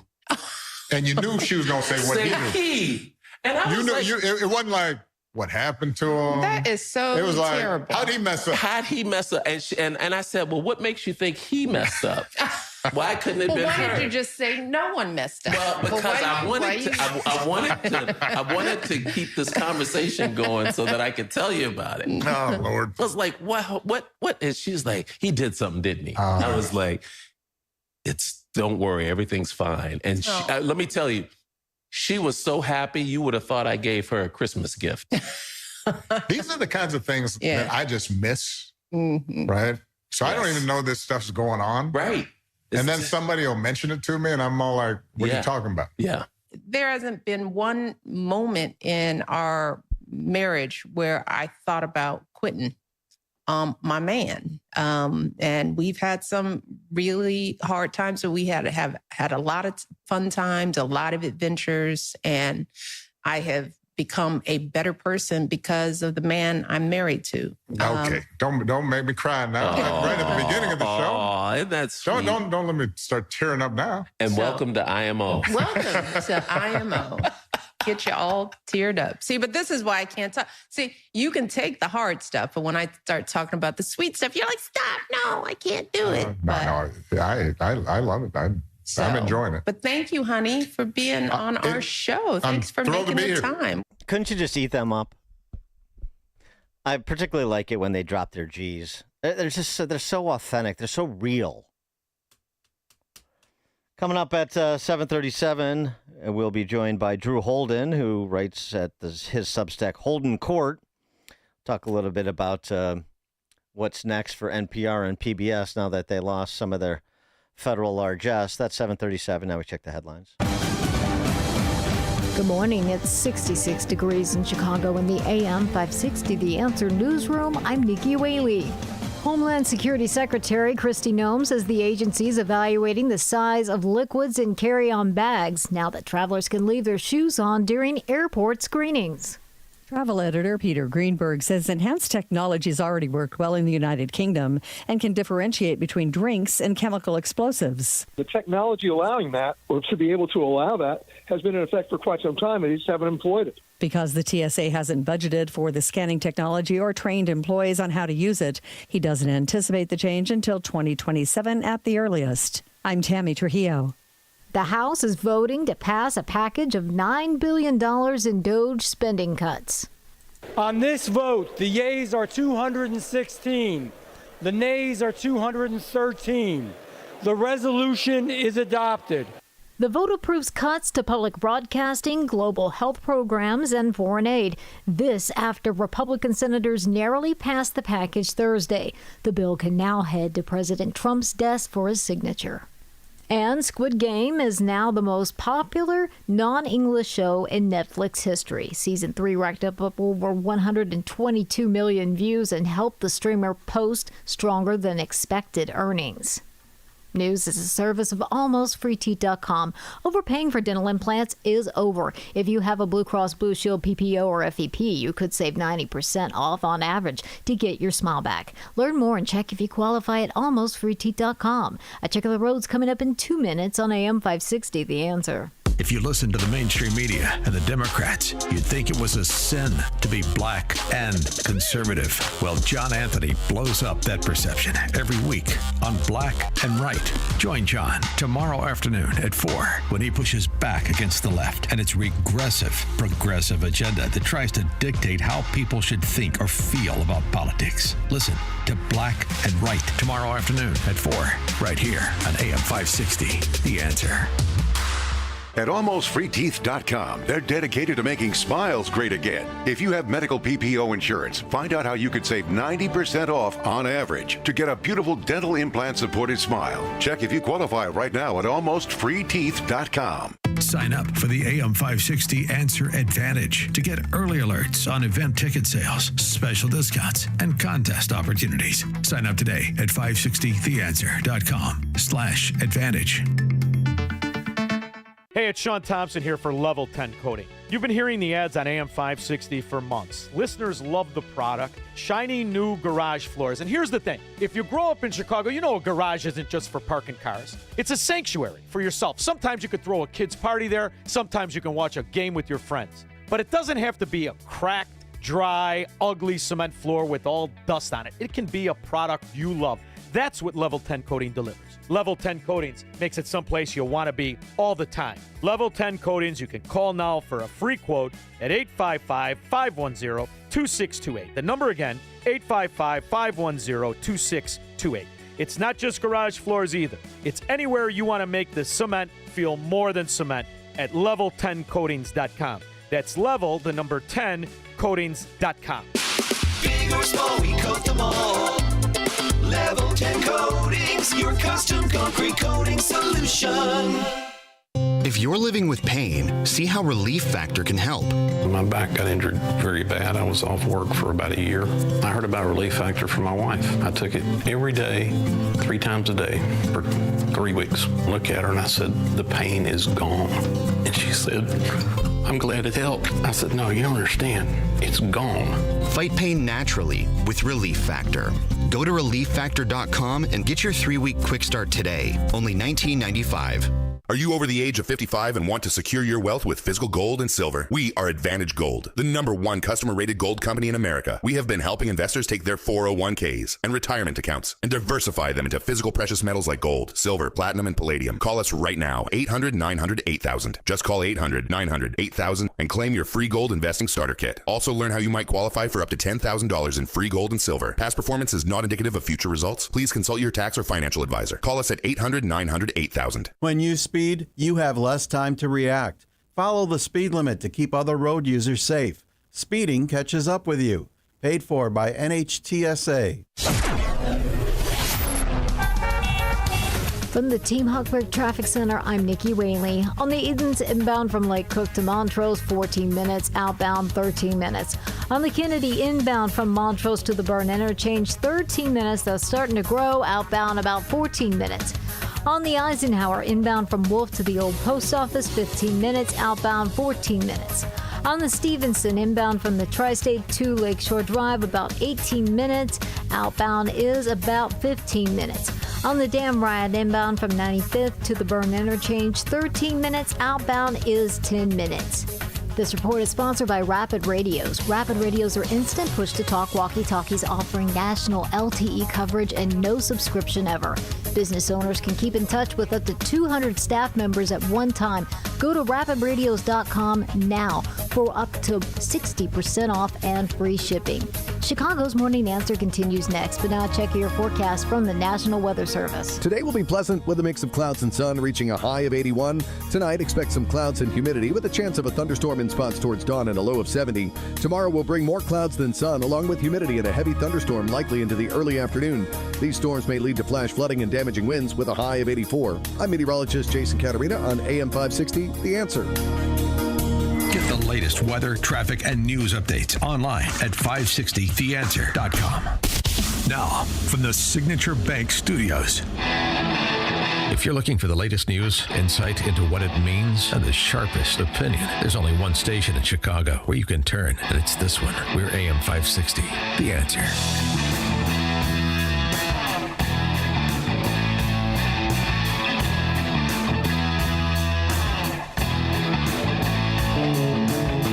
Top of the morning, Dan Proft here, and as expected, the House moved the rescission package through to the president's desk, so that means $1.1 billion less for PBS and NPR. We'll ostensibly see the telethons and the tote bag giveaways begin in earnest. But I got to tell you, I mean, the PBS CEO kept a lower profile. She did testify before a congressional committee previously when this all began months ago. Kept a little bit, and she didn't afford herself well, but a lower profile, not nearly the dingbat quotient of a Catherine Maher, who did not do any NPR any favors with her offerings before Congress or even on the cable news desks in advance of the votes this week in the Senate and the House. And her congressional testimony was really something to behold. I mean, she is just so ill-equipped for this environment, which I guess is why she needs to be the CEO of or why her enterprise needs to be part of the welfare state, because she's certainly not going to provide the corporate leadership. The exchanges with Brandon Gill and that House committee hearing were particularly entertaining. Okay. Do you believe that white people inherently feel superior to other races? I do not. You don't? You tweeted something to that effect. You said, I grew up feeling superior. How white of me. Why did you tweet that? I think I was probably reflecting on what it was to grow up in an environment where I had lots of advantages. It sounds like you're saying that white people feel superior. I don't believe that anybody feels that way, sir. I was just reflecting on my own experiences. Do you think that white people should pay reparations? I have never said that, sir. Yes, you did. You said it in January of 2020. You said tweeted, exactly that. Yes, the North. Yes, all of us. Yes, America. Yes, our original collective sin and unpaid debt. Yes, reparations. Yes, on this day. I don't believe that was a reference to fiscal reparations, sir. What kind of reparations was it a reference to? I think it was just a reference to the idea that we all owe much to the people who came before us. That's a bizarre way to frame what you tweeted. Okay, how much reparations have you personally paid? Sir, I don't believe that I've ever paid reparations. Okay, it's just for everybody else. I'm not asking anyone to pay reparations. Seems to be what you're sir. suggesting. That is one of my favorite exchanges of all time. I never said that. Well, you did. Here it's in writing. It's your Twitter account. And then the redefinition of reparations on the fly was really something. I'm not talking about financial. I'm talking sort of philosophical reparations. Oh, man. That is good stuff. Not to be outdone, though. I mean, this is not just a problem for the state-run media formally. It's also for the state-run media that chooses to align with the state, the big government press corps, which is what it really is. And speaking of dizzying exchanges, Chuck Todd that yapping little terrier who used to host Meet the Press, another nonpartisan journalist. So he has a podcast because everybody does. And he talked to somebody else that you otherwise don't care about and probably don't know, but it's a good representative of D.C. press corps outlets that are not formally funded by the government. Although we found out during the Doge era that a lot of them are sort of backdoor, informally funded by the government, like when you spend $11 million of taxpayer funds on Politico subscriptions for your staff, for example. But anyway, CBS News' Scott MacFarlane talking to Chuck Todd about covering the rally in Butler, Pennsylvania last July, where President Trump was almost assassinated. Listen to this take. For those of us there, it was such a horror because you saw an emerging America. And it wasn't the shooting, Chuck. I got diagnosed with PTSD within 48 hours. I got put on trauma leave, not because I think of the shooting, but because you saw it in the eyes, the reaction of the people. They were coming for us. If he didn't jump up with his fist, they were going to come kill us. I know. So the real takeaway from the failed assassination attempt of President Trump in Butler, Pennsylvania, was that Trump supporters were going to kill members of the press corps. And Scott MacFarlane, so distraught, so traumatized, that within 48 hours he was put on PTSD leave. And by the way, a lot of people have commented on this. It has to be, I mean, the standard, by the way, for PTSD diagnosis is at least a month of sustained behavioral indications that you're suffering from a traumatic stress, that you're afflicted with a traumatic stress disorder. But I mean, you expect such license to be taken by members of the D.C. press corps in advance of the narratives they tell. I know, Chuck Todd, this is obvious. This has been stipulated too, that there was an effort to turn on, or there was a preparation. I saw it in their eyes. Trump supporters were going to kill Scott MacFarlane and his colleagues. Oh, really? I think people were tending to, I don't know, Corey Comparatori, who was murdered that day, and other people were trying to protect, just like Corey did, trying to protect their families because they didn't know what the hell was going on. Shots fired, the president's down. They were worried about the D.C. press corps members on site. I doubt it. Pretty sick stuff. Drew Holden joins us. He writes at his Substack, Holden Court, which you can get at drewholden.substack.com. Drew, thanks for joining us. Appreciate it. And the pleasure is mine, sir. Thanks for having me on. I know we want to talk about NPR, but let's talk about Scott MacFarlane's statement first, because this deserves a proper amplification and repudiation, it seems to me. I mean, it's just an outlandish statement to make that is going to go probably largely unremarked upon, certainly by his colleagues. Yeah, I think that's right. And, I think more than anything, it's a perfect example of the way the media thinks about themselves, which is in so many cases the heart of the story, right? We have a moment, an overawing moment, where the man the former president of the United States, who is about to again become the president of the United States, is shot by an assassin. Thankfully, he survives. But rather than talk about any of that, rather than talking about the forces that led to that, one of which I think is the way the press has talked about this man as evil and bad and deranged and a tyrant and everything else, rather than talk about any of that, the story, as it so often is about the press and their feelings and how they think about this. And it is a terribly navel-gazing way to look at every story that exists in the entire world. And increasingly, I think that's the kind of coverage we get from the press. Oh, I mean, Scott MacFarlane is basically saying, what was terrible about Butler, Pennsylvania? What happened to Scott MacFarlane? That's what everybody says. Exactly. Come on. And this is exactly what they did with COVID too, right? And one of the things we're seeing now, and I think Scott's comment is a very articulate kind of moment in it. But all of this stuff with Trump is, can you believe how much he has cultivated this anger at the press? And it completely misses the point that the American people don't need Donald Trump to be upset and frustrated and mad about the coverage that the press doles out, and certainly think, hey, I don't want my taxpayer dollars funding these people to go and write hit pieces about people like me and say things that are blatantly biased. The other thing is, I can look at you and I can even say to you that I find you to be completely detestable and unprofessional and pathological in your misrepresentations of things. But I'm not going to hit you.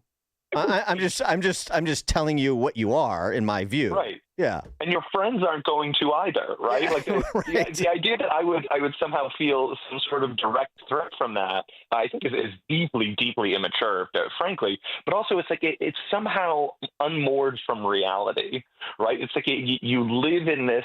Like, you really think that Twitter is like the hyperdrome, right? And that this is where your life is on the line, and it's crazy. And I think if those are our messengers, if those are the people writing the first rough draft of history, we're in a lot of trouble. As to NPR and PBS, more dizzy intellectually offerings. But the one thing I would have argued and would press you on too is it's fun to go through all of the preposterous stories that NPR and PBS have platformed, in addition to their stilted coverage of important stories, as many members of the House Republican caucus did, and commentators, including yourself, Senator John Kennedy, when challenged to point out biased stories, he posted a thread. But I mean, the real point that should be emphasized, it seems to me, is even if NPR was producing content akin to what, the Washington Free Beacon or the Daily Wire produces, it still shouldn't be taxpayer funded. The point is, we should not be forcing taxpayers to pay for media outlets to exist. These media outlets, all of them across the board, radio, TV, print, need to rise or fall on their own merits. No state-sponsored media. Yeah, I think that's right. And again, in a universe where we have such a plethora of media offerings, right, left, and center, it is preposterous that the government is choosing to fund a couple of deeply liberal outlets. You're right. It simply doesn't make sense. And I think in a moment where we're being a lot more diligent at looking at whether or not the money we're spending actually makes sense and actually serves the public interest, and I think it completely makes sense that these two outlets are on the top of the chopping block. Right, and so that's the sort of first principle that you establish. Now you take on their argument, the ravings of Catherine Maher, and say, we're nonpartisan, we're this, we're that, and then you start to go, the Uri Berliner whistleblower piece, essentially about the composition of the staff at the D.C. outpost of NPR and the stories that you point out, and you say, so it's important to point that out too, because you have to know who you're dealing with. These are people that are preternaturally dishonest, and they're political. Yeah, I think that's right. And I think the other angle of that is you have to recognize what they are both trying and able to do, right? And I think one of the real places we saw this was the Hunter Biden laptop scandal. So back in October of 2020, this laptop comes out that was purported to and eventually proven to be in the possession of Hunter Biden, that has all sorts of illicit activity. And the other big thing that gets lost in this, I think because of the actions of the press, is that former President Joe Biden was included in that. There's the 10% for the big guy. There's the connection between Hunter Biden's clients and the President of the United States. The reason Hunter Biden could offer this access, this presidential access, was because he actually had it, because Biden was taking calls with Hunter's clients. And so there's this huge, what should have been like Watergate, right, which should have been a bombshell story right before the election, in a hotly contested election, wasn't just the media didn't just suggest that maybe this isn't bulletproof or maybe this is just Oppo research. They went out of their way to bury the story, and I think NPR is the perfect example. Their public editor, the person who kind of guards the the overall editorial bent of the magazine, put out a tweet. It kills me. They created this little custom graphic about the Hunter Biden story. The question in the tweet is, why haven't you seen any stories from NPR about the New York Post Hunter Biden story? Read more in this week's newsletter. And they then quoted the managing editor of NPR, who says, we don't want to waste our time on stories that are not really stories. And we don't want to waste our listeners' and readers' times on stories that are just pure distractions. A bombshell story, a true indictment of a man running for president. And that is the way that they buried it. And so when you think about not just the bias, not just the manipulation, not just the way that these things, impact the public, this had real consequences for an election. And your tax dollars help make it possible. Yeah, no, I mean, that's an excellent point. And the other thing, too, is you need to know who these people are because they move around. And so when they pop up somewhere else, just understand what they're bringing to the table, understand what their raison d'etre is. I mean, these are political activists pretending to be journalists.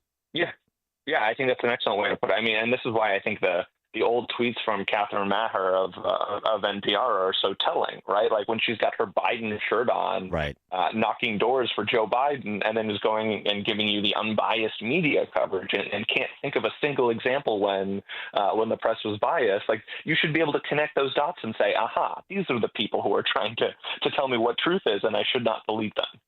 Drew Holden writes at his Substack, Holden Court, drewholden.substack.com. Drew, thanks as always. Appreciate it. Pleasure's mine. Thanks so much, Dan. And Drew joined us on the Turnkey.Pro answer line. Hear about the big stories of the day, then talk about them right here on Chicago's Morning Answer on AM 560. The Answer. If you have unfiled taxes or are in debt to the IRS, this is important news. Did you know the IRS has programs specifically designed to help people struggling with tax debt? Powerful tax assistance programs that can save you thousands if you qualify. No one knows these programs better than the experts at Optima Tax Relief, America's most trusted tax resolution firm. A-plus rated by the Better Business Bureau, their award-winning tax attorneys and licensed professionals have resolved over $1 billion of tax debt for their clients. One call to Optima can start the process, helping to put an end to your worries about wage garnishment, asset seizure, and other aggressive IRS actions. Find the best options to solve your tax problems. Call the experts at Optima Tax Relief today for a free consultation. Call 800-965-1433. 800-965-1433. 800-965-1433. Optima Tax Relief. Some restrictions apply. For complete details, please visit OptimaTaxRelief.com. Business owners, now's the time for your business to make the move to a locally owned business bank. Hi, Mike Gallagher here to let you know that you don't have to look far. Signature Bank was founded in Chicago with a simple mission: to help companies like yours grow, succeed, and thrive. Their decisions are made locally by a terrific team that knows your name, cares about your business, and invests in your success. That's why Signature Bank is my bank. I'm a customer. As business owners, they knew that local family-owned businesses were not getting the help they needed or deserved. So I invite you to reach out to my friends at Signature Bank today. Write the number down. Remember this phone number, Signature Bank, 773-467-5630, and learn all about this great bank, 773-467-5630, or visit them online at signaturebank.bank. That's signaturebank.bank. Signature Bank makes commercial banking personal. Member FDIC, equal housing lender. AM 560. The Answer.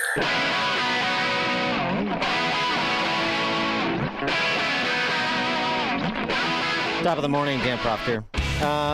Shane Gillis mentioned over the last couple days, including earlier in the program, some of his offerings as host of the ESPYs. It wasn't exactly Ricky Gervais hosting the Oscars, but he did get off some good lines and wasn't really indifferent to whether the audience, which I assume skews left because the sports press corps and the sports world generally does, some exceptions. But anyway, he got off a couple of lines, including, ooh, boy, really third rail stuff going after the WNBA. This was pretty funny. Four-time WNBA All-Star Brittany Hicks is here. Give it up for Brittany, everybody. I'm joking around. That's my friend's wife. I knew none of you knew WNBA players. That's crazy. You clap for that. Oh boy, I love exposing the trained seals. And he got off, no sacred cows, which I do like. He got off a pretty good one on Caitlin Clark too. When Caitlin Clark retires from the WNBA, she's going to work at a Waffle House so she can continue doing what she loves most, fist fighting black women.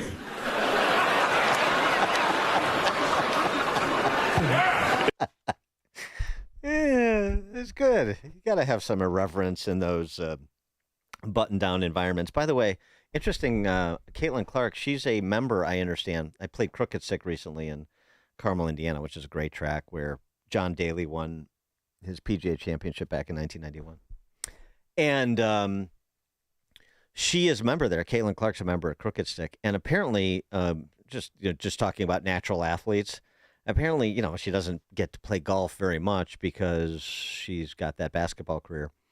But she's like a 12 handicap. And a buddy who hosted us was saying, she's like a 12 handicap and she's getting better, every time she plays a little bit too. That's a pretty good start coming from nowhere to be a 12 and showing signs of improvement. All right, coming up at 8:08, our friend Christian Toto. We have so much in Hollywood and entertainment to talk about. He's the host of the Hollywood and Toto podcast. We'll talk a little bit about that Superman movie, which has mixed reviews, but there have been some positive ones. And of course, the cancellation of Colbert. That's all at 8:08. It is now 8 o'clock, AM 560, WIND, Chicago. Amid all the questions about Jeffrey Epstein, President Trump posts a new one. I'm Dave Anthony, Fox News. On Truth Social a short time ago, he asked if there is a smoking gun on Epstein, why didn't the Democrats who controlled the files for 4 years use it? Then he answered his own question in all caps, writing, because they had nothing. The president has called the controversy a hoax and that some Trump supporters who believe it are weaklings as they dispute Department of Justice conclusions. Epstein did not leave behind a client's list of well-known names when he committed suicide in jail, awaiting trial on charges of sex trafficking underage girls. Attorney General Pam Bondi says the Justice Department is ready to ask a federal court to unseal grand jury transcripts in the Jeffrey Epstein case. President Trump called for the release, citing a, quote, ridiculous amount of publicity given to Epstein. The request falls short of what some congressional Republicans have called for, the release of all investigative files collected by the Justice Department and the FBI, not just the testimony presented in federal court. Fox's Tanya J. Powers. The president has two bills to sign. One was approved by the House after midnight, joining the Senate, clawing back $9 billion in already approved federal funding that DOJ targeted as wasteful spending. It will block $8 billion earmarked for USAID and upwards of $1 billion from the Corporation of Public Broadcasting, which funds PBS and NPR. Democrats, in the meantime, warn the bill threatens lives and national security by providing China and Russia with a chance to fill the cuts in American aid. Fox's Madeline Rivera. The other bill awaiting the president's signature. The House joined the Senate approving what's called the Genius Act. His first of several bills to come that will help make America an incredible leader globally in digital assets. About 100 Democrats joined Congressman French Hill and the Republicans approving the bill that establishes stable coins backed by assets like the U.S. dollar. The House approved two other cryptocurrency regulations. And President Trump again called Fed Chair Jerome Powell a numbskull on Truth Social this morning, continuing to demand big Fed interest rate cuts. America's listening to Fox News. Good morning. It's 69 degrees in Chicago in the AM 560 The Answer newsroom. I'm Nikki Whaley. A mother of a student at Northwest Side Grade School is suing the Chicago Public Schools. Perry Williams reports. Sharon Hinton says her daughter was the target of racist bullying at Wildwood IB World Magnet School, which has a mostly white population. The harm she endured wasn't hidden. It was documented. They saw the signs, they had the reports, and still they did nothing. Hinton added that her daughter was 10 years old when the abuse started and claims it pushed her to become suicidal. The family is seeking systemic change at the school and monetary compensation. Police are investigating a shooting that left one person dead and 2 others injured on the west side. The crime happened on Wednesday night in the 3000 block of West Jackson Boulevard. A 42-year-old man was shot and taken to the hospital where he died. A 40-year-old man is in critical condition, and a 34-year-old woman was shot 3 times in the leg and is listed in fair condition. So far, no one's in custody. A man is accused of cutting and then choking a woman during an argument in Lake Bluff. Angel Diaz has been charged with aggravated battery with a deadly weapon, aggravated battery by strangulation, and aggravated assault. Police say the crime happened on Wednesday night in an apartment building in the 600 block of Washington Avenue. The injuries the woman sustained did not require medical attention. This news update is quickly delivered to you by Quick Delivery Service. Why are you sitting in Friday traffic? Time is money. When you need your important items delivered quickly, Quick Delivery Service will be there to pick it up and take it to its destination. Go to quickdelivery.com. A check of the roads coming up in 2 minutes, but now time for the Signature Bank Business Beat. I'm Charles Payne, and this is the Fox Business Report. American Express is reporting record card member spending in the spring quarter. Its earnings were upbeat. Demand for its premium products was strong, standing by its forecast for the year. Amex focuses on wealthy customers, which has helped insulate it from cooling consumer confidence. An arbitration panel has cleared the way for Chevron to close its merger with Hess. The ruling dismisses ExxonMobil's claim that it had a contractual agreement covering Hess's assets in Guyana because of a deal signed more than a decade ago. The ruling is from the International Chamber of Commerce in Paris. Chevron is expected to quickly close the deal. 3M shares are rallying after its earnings top forecasts. It makes everything from industrial products to healthcare supplies to Post-its. That's your Fox Business Report. I'm Ginny Cosolda. Invested in you. Your home is a valuable asset, and you want to take care of your home. From roofs, siding, windows, and doors to furnaces, flooring, landscaping, and much more. Listen to your go-to for all things home. It's Home Answers Radio every Sunday morning at 9. Presented by Lang Home Medical Equipment, Valdecast Windows and Doors, and by JeffBuysYourHouse.com. Get answers from industry experts so you can make informed decisions about your home improvement. Right here on AM 560, The Answer. So, what'd you call me over here to see, buddy? Well, wait till you see the new set of wheels Whoa, would you look at this garage floor? Wow, buddy, is this epoxy? So smooth and shiny. It looks like a showroom in here. Wow, it looks easy to keep nice and clean, too. Yeah, it is, but... Man, I've been thinking about getting an epoxy coating. This is a sweet-looking garage floor. You happen to notice my new Corvette? Oh, huh. That's cool, too. Level 10 Coatings, Chicagoland's premier concrete coatings company. We can improve the look of your garage, basement, office, or outdoor space with customized concrete coating solutions. As Chicagoland's only certified Cimarron installer, we're setting industry standards with the most durable flooring solutions at highly competitive prices. Level 10 Coatings uses polyurea and polyaspartic coating, which is stronger than epoxy. Turn your ugly garage floor into a showroom floor. Now, with the summer special, just mention AM 560 to receive $500 off any project. Visit level10coatings.com. Big or small, we coat them all. Level 10 Coatings, your custom concrete coating solution. Hey, it's Mike Rowe, and if you want to do business with a company that actually stands for something, switch to Pure Talk. I did. Sure, I appreciate being on America's most dependable 5G network with unlimited talk and text for just $20 a month. But what I really appreciate is Pure Talk's commitment to our military and to our skilled workforce. That matters to me. Save 50% off your first month when you dial pound 250 and say keyword Mike Rowe. Pure Talk, a wireless company that actually stands for something. Life insurance. Why are you putting it off? Can't afford it? Too much hassle? Think you don't need it? There's lots of excuses for putting off life insurance. But if you weren't there, who would pay the mortgage and other bills? With Ethos, you could be covered in 10 minutes and boom, family protected. Ethos, fast and easy online term life insurance. Up to $2 million in coverage with no medical exam. Some policies as low as $1 a day. Answer a few health questions and get your free quote at ethos.com/policy. That's ethos.com/policy.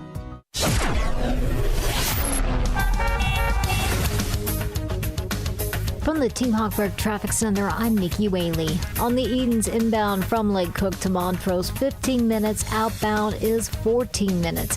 On the Kennedy inbound from Montrose to the Burn Interchange, 19 minutes, about 21 minutes outbound. On the Eisenhower inbound from Wolf to the Old Post Office, 27 minutes outbound, 18 minutes. On the Stevenson inbound from the Tri-State to Lakeshore Drive, 21 minutes outbound is 17 minutes. And on the Dan Ryan inbound from 95th to Burn Interchange, 14 minutes outbound is 11 minutes. On the Chicago Skyway, eastbound from the Dan Ryan to the Indiana State Line, 4 minutes, 7 minutes the opposite direction. Chicago's Morning Answer continues next, but now check your forecast from the National Weather Service. Today will be pleasant with a mix of clouds and sun, reaching a high of 81. Tonight, expect some clouds and humidity with a chance of a thunderstorm in spots towards dawn and a low of 70. Tomorrow will bring more clouds than sun, along with high humidity. There's a heavy thunderstorm expected into the early afternoon, which could lead to flash flooding and damaging winds. The high will be 84. I'm meteorologist Jason Caterina on AM 560, The Answer. Get the latest weather, traffic, and news updates online at 560theanswer.com. This hourly segment is brought to you by Scott Tucker Solutions and his show Retirement Decoded. Sunday mornings at 8. Learn more at scotttuckersolutions.com. Now, from the Signature Bank Studios, this is Chicago's Morning Answer with Dan Proft on AM 560. The Answer.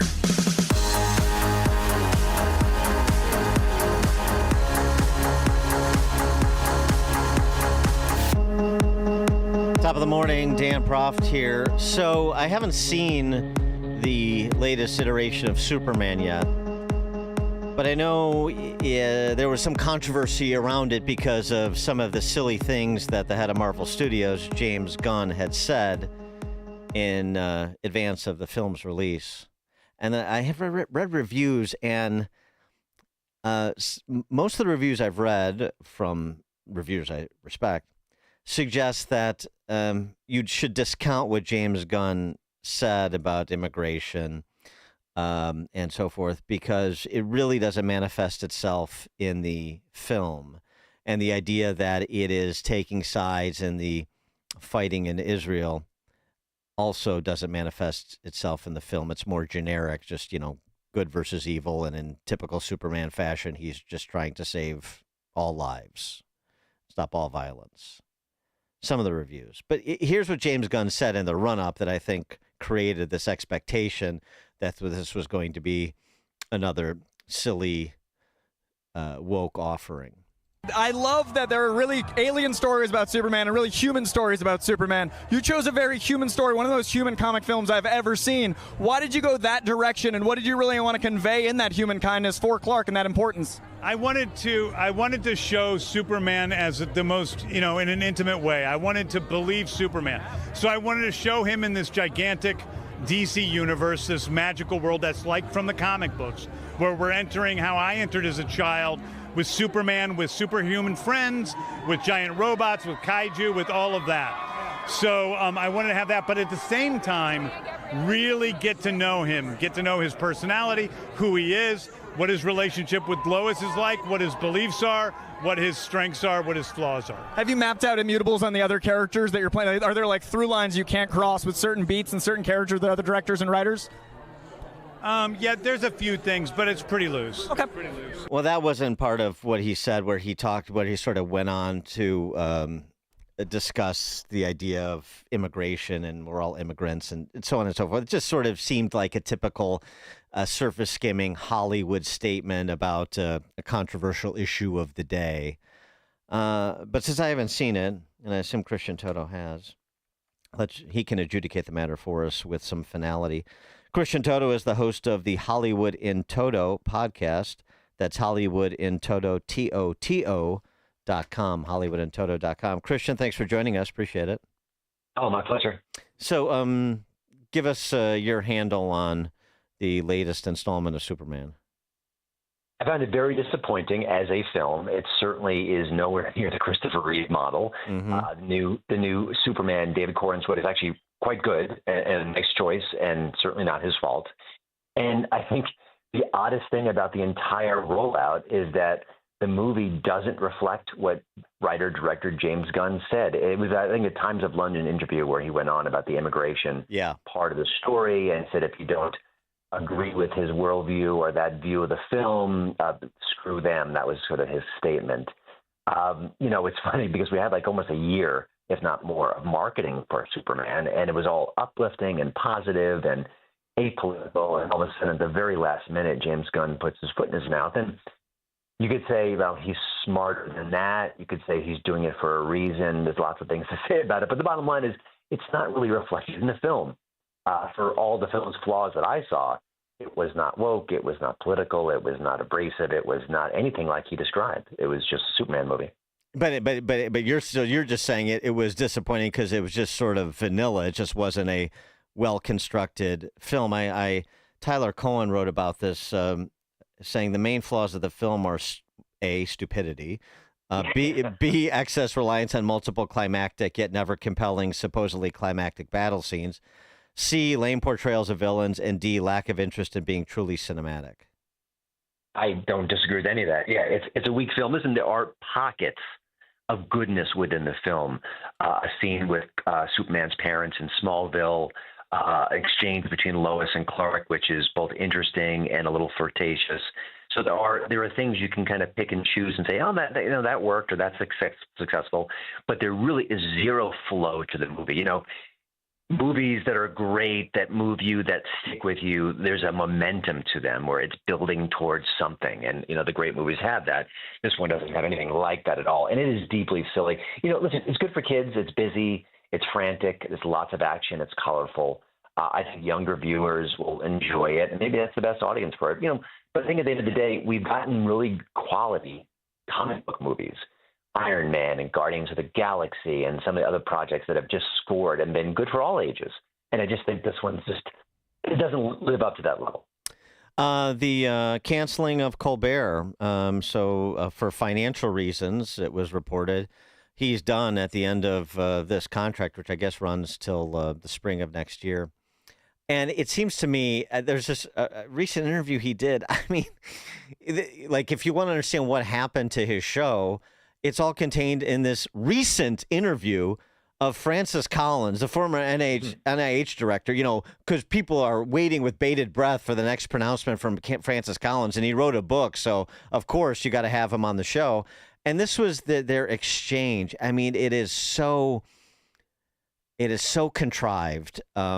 That's my view on it, but take a listen and get your reaction. I think people are just worn out with all the controversy, all the outrage Olympics that seems to be flying back and forth all the time, the animosity, the grievances. It's just like, I'm going to have to check out.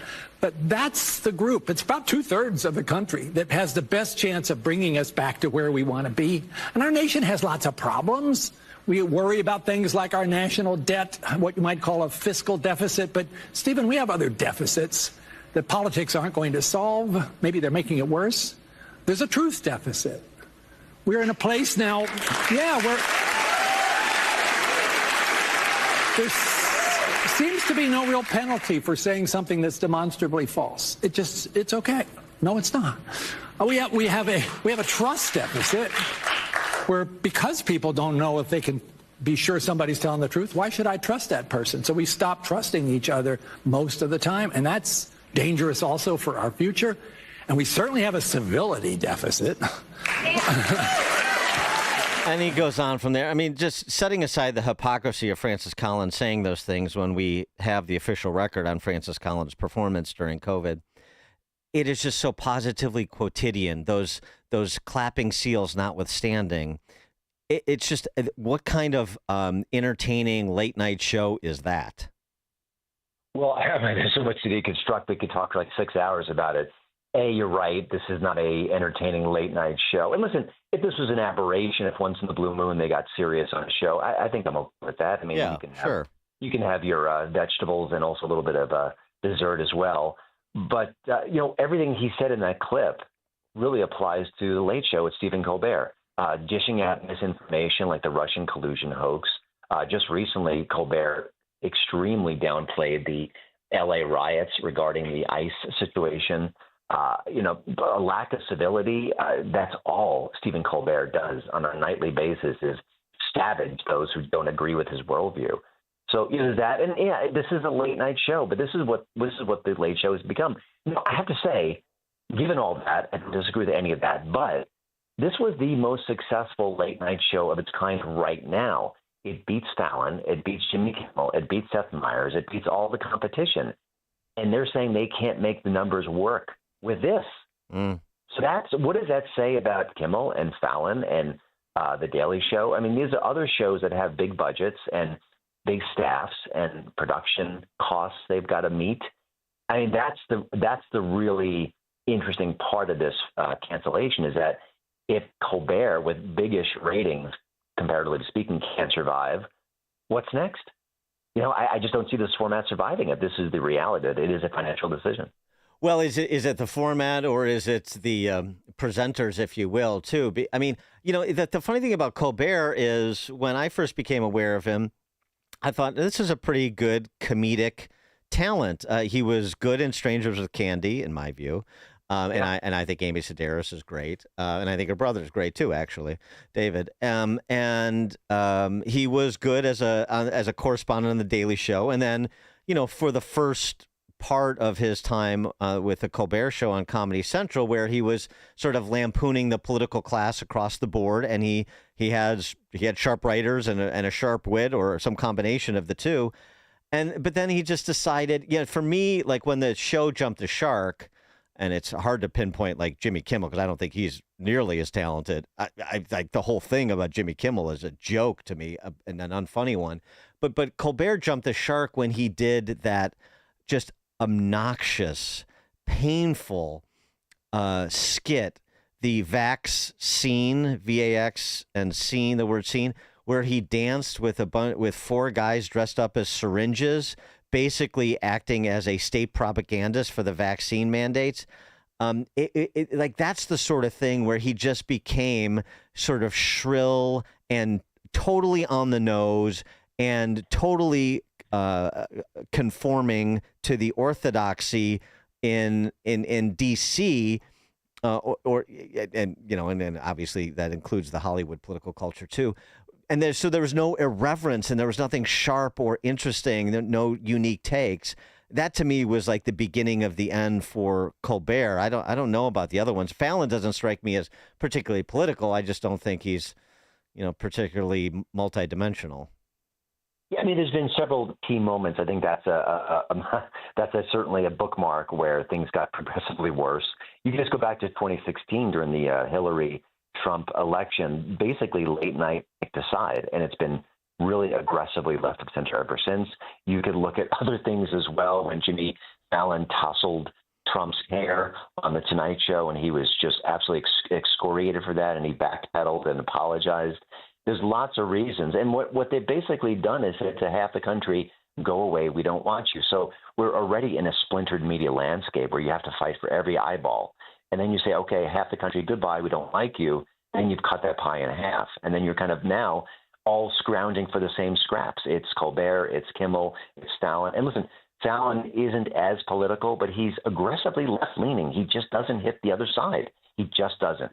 So he does like a milquetoast version of Colbert, and no one likes that. I mean, the liberals don't like that, and certainly conservatives don't like that. So he's basically whittled away that great franchise. It's one of the great stories that's not been written. The Tonight Show was just the king of the castle forever, and Fallon has just overseen its destruction. But that's where we are with Colbert. He doesn't like us. He's not telling jokes for us, and he cares more about clapter than laughter. That's really it's interesting too that. I didn't know that Colbert was still outperforming those other network late night shows. So, I mean, you were sort of indicating where you think those might be going, but is there any rumblings within the industry that is you're going to see an end to Kimmel and Fallon and Myers? Well, Kimmel has teased about, do I sign a contract extension? I think he said that in recent months. And he even said, I don't know if the late night format survives after 10 years, but I think that window shrinks dramatically after this announcement. If CBS can't make the numbers work for the top-rated show, and listen, Colbert has been consistently on top. This isn't like a foot race. This is he's been winning forever. He left ahead of Fallon and has never lost the role, never lost his lead. So if that's not working, then what's left? And the bottom line is this: you can get a lot of late night style comedy, a lot of political satire on YouTube with people like Tim Dillon and Ryan Long and Andrew Schultz. And these people have shows on YouTube that cost next to nothing. Yeah. The budget is minuscule. And so even when they get some money from the YouTube ads, that can pay the rent. But if late show clips do well on YouTube, you've got to pay the writers and the lighting team and Colbert and this and that. There's so much expense there that it just doesn't work out anymore. The posture of Hollywood vis-a-vis Trump and Trump voters, you wrote about that not so long ago. I mean, Rachel Ziegler in that Snow White catastrophe, it perhaps is the most high-profile example. But is there any sort of walking back the overt hostility towards Trump and Trump voters just because it's in their interest to do so, and people are looking at sort of casualties of taking it too far and not wanting to suffer the same fate? Or is it basically steady as it goes, as it's been for the last decade? I don't think the actors make the connection. I don't think they understand. Even after the Snow White debacle, you've had James Gunn just saying what he said about Superman. That's the last path he should have gone on, because he knows those comments will go viral, and they did. How much they hurt the film's box office, I don't know. I think it hurt a little bit, for sure. But then Pedro Pascal has got 18 movies coming out this month, I think, last time I checked. And he's been talking about trans rights, and he's been attacking J.K. Rowling. So, listen, he's got a sibling who's trans. I can't read into his heart if he wants to help a community. I don't begrudge him that. But there's certainly ways to do all these things.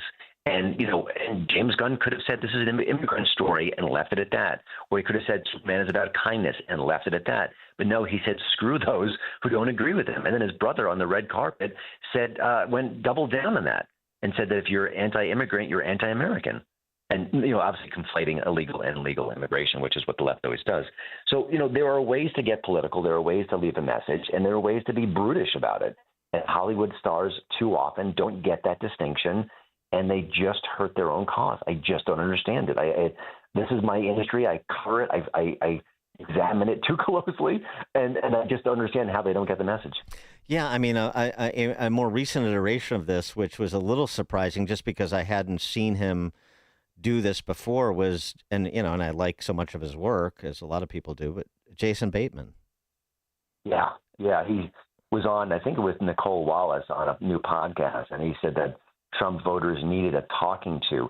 And when you listen to that whole conversation, it's so painfully clear that someone like him has never read The Daily Wire, has never listened to a conservative podcast, has no idea what half the country is thinking and feeling and reading. And when you hear his comments, it just reflects that. Listen, he could be progressive. He could hate Trump. There's nothing wrong with any of those things. But you have to have a breadth of knowledge of what's going on in the culture and what the other side is discussing and arguing. Because if you don't, you just look silly. And Jason Bateman is a terrific talent, super talented. He looked silly in the interview, and it looked demeaning. Maybe you should talk to his sister, Justine. Maybe she can help him out. Christian Toto, host of the Hollywood in Toto podcast, Hollywood in Toto, Toto, HollywoodInToto.com. Christian Toto, thanks as always. Appreciate it. Oh, my pleasure. And he joined us on the Turnkey.pro answer line. You're listening to Chicago's Morning Answer with Dan Proft and Amy Jacobson on AM 560. The Answer.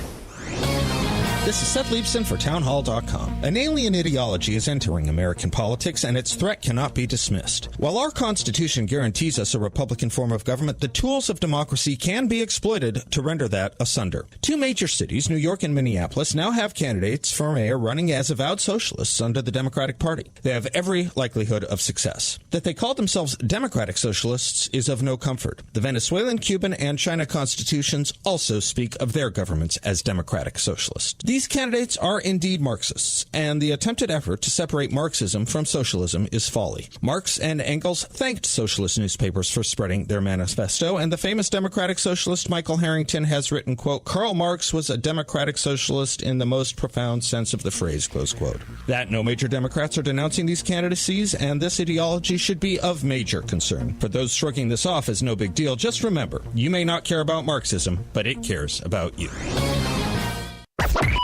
AM 560. The Answer. Open mic! Open mic Friday! Call it now! Open mic Friday! Top of the morning, Dan Proft here. Yes, that time of the week, Open Mic Friday, where we take your calls. 312-642-5600, turnkey.pro answer line, and text line for that matter.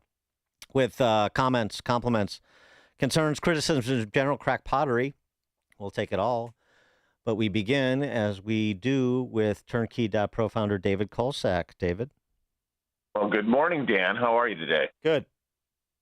I would be remiss if I didn't say that I was surprised by Amy's sudden departure a couple weeks ago. But I will say that sometimes things happen in life that are unexpected and negative in the moment.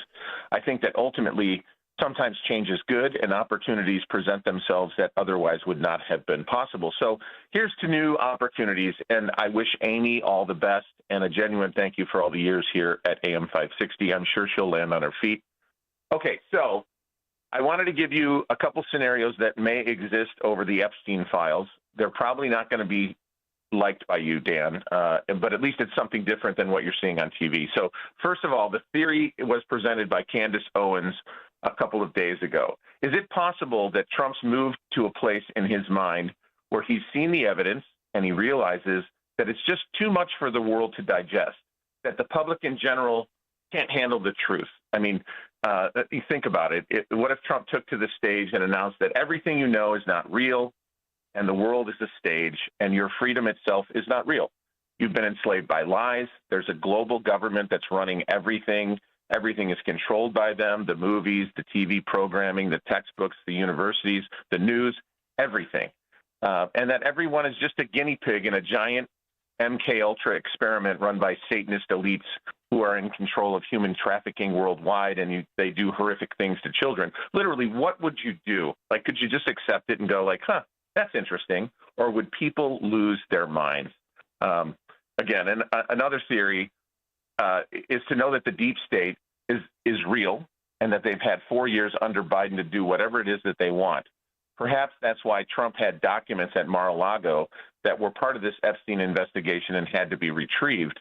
You know, what could have been done to all that evidence with the deep state knowing that Trump would probably regain power in 2024? Like, could the evidence have been destroyed and tampered with? Could they have manufactured new evidence to insert into the record that implicates Trump directly? You know, literally anything's possible. But what if Trump knew that was the plan all the way along? Like, would he have acted in some way? Like, remember that Epstein was found unresponsive in his jail cell in August of 2019 during Trump's first term. Everyone knows that there are so many things that, as my kids would say, were suspect there. His cellmate was removed. He was not on suicide watch. 2 guards fell asleep on duty, and the required checks weren't performed. Plus, the cameras nearby malfunctioned. Yeah, right. Credible pathologist Michael Baden, hired by Epstein's legal team, stated the injuries looked more like homicidal strangulation than suicide. And there were many post-mortem photos that held a similar appearance to Epstein, but some question if it was really him. You know, go take a look at those pictures. And then you've got the missing minute or so from the Bondi released video and the bad lying. I mean, between the 4 of them, Trump, Bondi, Cash, and Bongino, who's the worst liar? I mean, nobody believes them, no one. And then you've got every Democrat, even Dick Durbin, saying release the documents when he was the one that was just on a committee where he suppressed the same documents. So Illinois is such a disgrace. I bet you'd agree with that. But anyway, somehow Trump, with all these bad performances, by his inner circle, has made these Democrats clamor for these documents.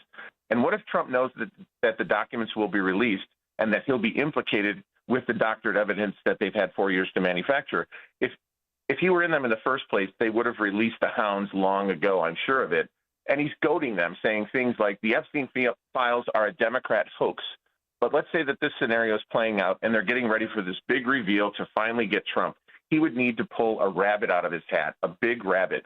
And wouldn't it be interesting if rather than Epstein killing himself, Trump had him placed in witness protection?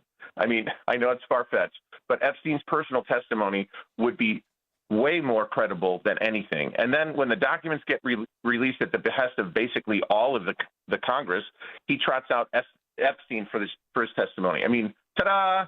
You know, the Trump card gets played, and it brings the House down. Wouldn't that be something? I mean, it's a dream scenario, but, you know, why not? Okay. All right. Thank you, David. Appreciate it. 312-642-5600, turnkey.pro answer line. Take some more calls. We'll fly off of David's commentary and take some Epstein calls.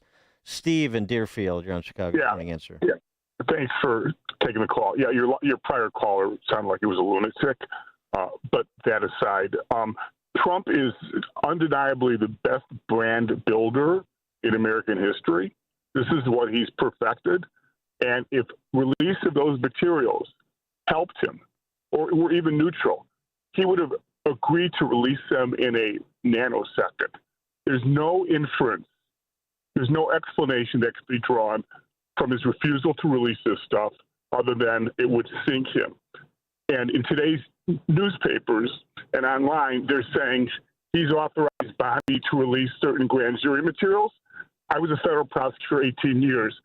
Grand jury materials don't constitute 1% of the body of evidence in a criminal case. Those are just a summary of what someone testified to before the grand jury. So if they release just the grand jury materials, that's part of the cover-up. And the other point was he said he would authorize Bondi to release the credible evidence. Well, Bondi works for him, so she would be the subjective determinant of what's credible. That would also be part of the cover-up. Well, I mean, with respect to the grand jury or the grand jury testimony and the transcripts have said, I mean, she's going to court to get them unsealed. Okay, she's going to court to do that. It's not at her discretion per se. With respect to, I mean, I agree with you in significant measure. Here's the thing that is problematic: the lack of specificity. And what Bondi and team, it seems to me, should have done, and since you're a former federal prosecutor, get your take on this, is, you know, everything is referred to generically as the Epstein files.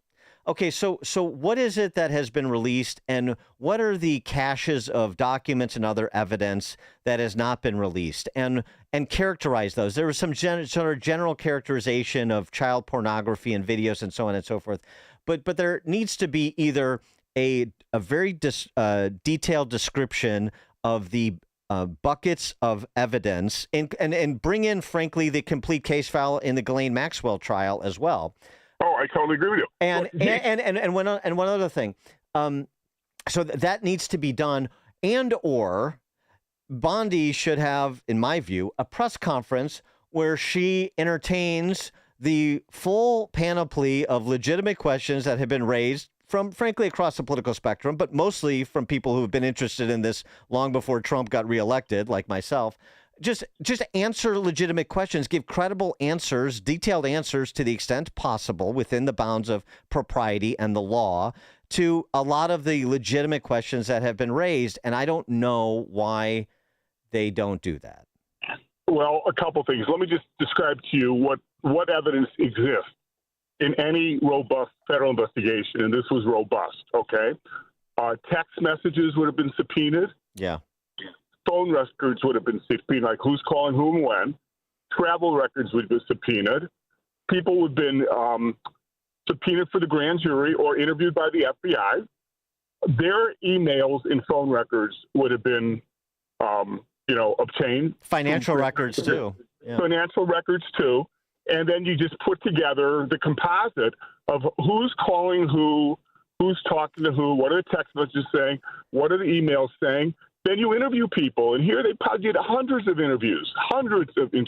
Well, and the other thing I would say to this, as I've said this week, is Look, well, you know, they could have destroyed evidence. They could have doctored evidence. Look, Pam Bondi is an experienced prosecutor, and she's got experienced prosecutors in the Department of Justice.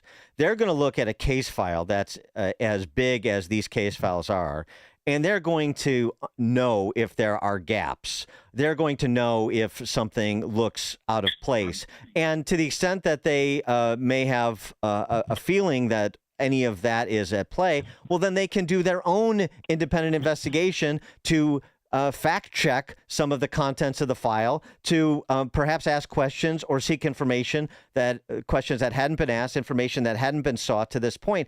I mean, it's just like the whole thing of there is no client list, end of story. I mean, that's not even anywhere clear to washing. It's part of the cover up. I mean, and I'm not a conspiracy theorist. I don't go around saying, Neither am I. Covered up. There's clearly a cover up. And again, you just go online and look at all the images of Trump palling around with Jeffrey Epstein. Epstein said Trump was his best friend for 10 years. Trump has a history. I mean, I don't want to overstate it, but in a civil case, he was adjudicated of a forcible sexual crime. Well, he was. Well, I know, in a cooked at Manhattan jury. I mean, you know, that was not a crime. But whatever. I mean, and by the way, and then that's not of the certainly was not of the kind that we're talking about here with Epstein. And you know, I mean, the whole thing. Look, if they had the goods on Trump, then Trump is right. They would have moved on him. I mean, the previous administration. I don't think they have the goods on him. I think there's probably some things like this alleged letter that the Wall Street Journal reported on that, of course, he disavows, disputes, says it's fake. But like stuff like this, that's embarrassing, and he, you know, would prefer not to deal with it. And he thinks he can just sort of wave a wand and say, just get rid of, you know, just leave it under seal. There's no client list. We're moving on. But you can't move on when the Department of Justice estimated somewhere between 250 and 1,000 victims. That's the whole thing. Everything's about the file, and I'm wanting to focus on the victims. In addition to the profile of Epstein, the victims and who was a co-conspirator in victimizing these people. It can't just be Ghislaine Maxwell. And the other thing, it seems to me, is that Trump, if Ghislaine Maxwell wants to testify before a congressional committee, as she seemed to suggest through an intermediary, well, then fine, then whistle her in and subpoena Les Wexner while you're at it too. I mean, I want to hear from everybody and see everything that we can. I totally agree. And in regards to subpoenaing Maxwell, that has to come from the Republican side because they control subpoena power in the hearing. Well, they don't even need a subpoena if she's volunteering, which she seemed to indicate she was. She's got to get out of prison on a writ. That's right. And that's up to the BOP to do, unless there's a subpoena. But if the Republican House or Senate don't issue the subpoena to testify, she's not going to be released by the Bureau of Prisons, who, of course, takes his orders from Donald Trump. And Pam Bondi. Yeah. It's you know, of all the things that people criticize Trump for, and I think rightfully so, it would be quite ironic if this is what brought the man down. Thanks for the call, Steve. I mean, I don't see it. I mean, but I do see that the handling of I think the handling of this is making the situation worse than whatever the underlying reason is for the path that has been chosen. And, you know, I say again, Bongino and Kash Patel have been quiet for a week. There's no more reporting of any acrimony between Bongino specifically and Bondi. But there's also no public pronouncements from them of, you know, we're completely aligned. Pam Bondi's doing a great job. We totally agree, this and that. So it's quiet, but it doesn't feel like there is unity of opinion about about the approach taken. Let me put it that way. Rick in Downers Grove.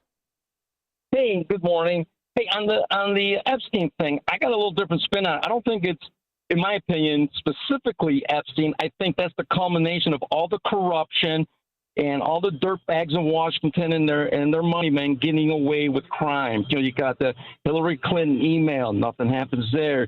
You got Comey lying to Congress, Clapper lying, nothing happens there. The Hunter Biden laptop, the Biden family crime family, inside trader by Pelosi. All these things been building up, and nobody ever gets held accountable. And then you hear like Dan Bongino, before Trump got elected, about all his inside sources and this is a bombshell. All these files, this is going to be devastating. Then when Trump got elected, I think everybody figured, okay, great, these people in Washington are finally going to get what's coming to them. Pam Bondi comes out, says, I got the file. Ooh, boy, is this bad. And then the crescendo built and built and built and built, and all of a sudden, there's nothing to see here. And I think there was a collective BS by everybody. And I think the Epstein thing was just a culmination of all the corruption. That's just my opinion. Thanks for the call, Rick. Well, I mean, yeah, I mean, a lot of that has been said. I mean, the expectations, the assertions made by Kash Patel and Dan Bongino in their pre-FBI lives, Bondi to some extent too. Don't forget the point that Benny Johnson made, who is there's no bigger pro-MAGA podcaster than Benny Johnson, said, don't forget, it was Trump 10 years ago that raised the specter of Epstein and Epstein's Island and the problems and the relationship with Bill Clinton. So it wasn't a hoax then. I mean, all this sort of, in something this big, you have to drill down so that people can understand what specifically you're talking about, what specifically is at bar. And there's just all this generic language flying around. The Epstein files, a hoax. Drill down into the details here. Ralph and Rantoul. Hi, Dan. Good morning. And Amy, wherever you are, I wish you the best. I already miss you. Hey, my view is this. It's not about Trump because, like you said, in others, if it were about him, they would have already used it to completely smash him and add to the 350 years that they were already trying to keep him in prison for on bogus charges. I think it's that our intelligence agencies, CIA, FBI maybe even, and foreign intelligence, they don't care who they use. And I think that children were used. It was all this trafficking. Epstein was the willing pedophile participant.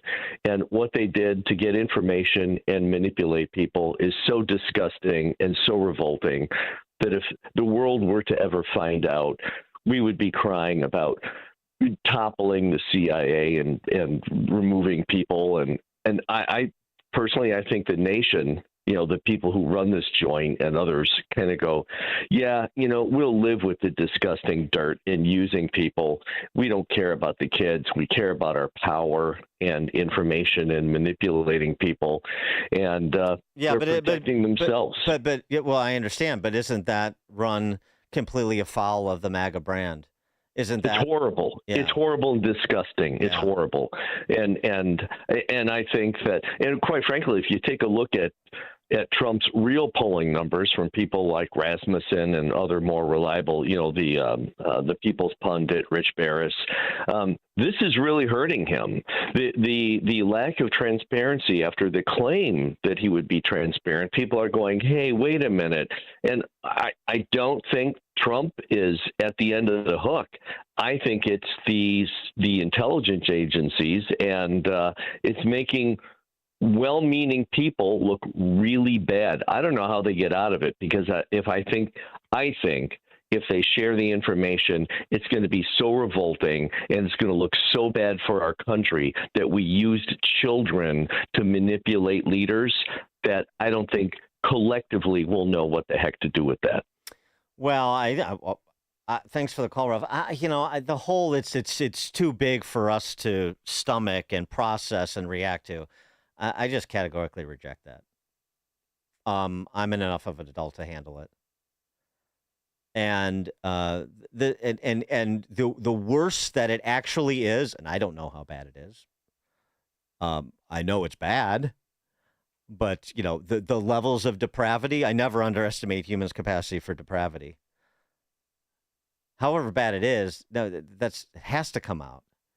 To do anything less is to give over to barbarism, and also to make people the means to your ends or the means to political ends. That is to be, frankly, a leftist.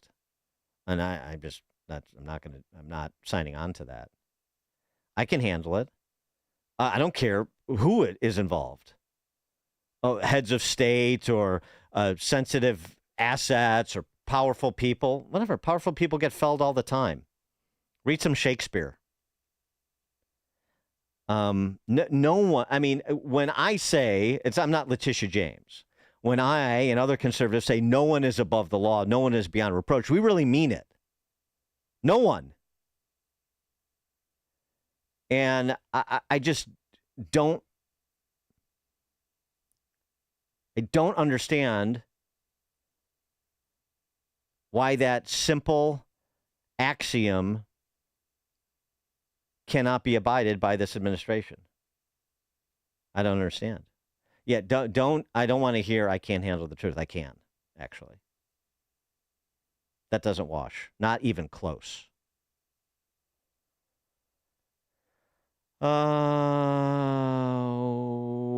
Let's fold in some other topics. Cheryl in Palatine. Hi, good morning, Dan. Morning. I just wanted to mention your last guest.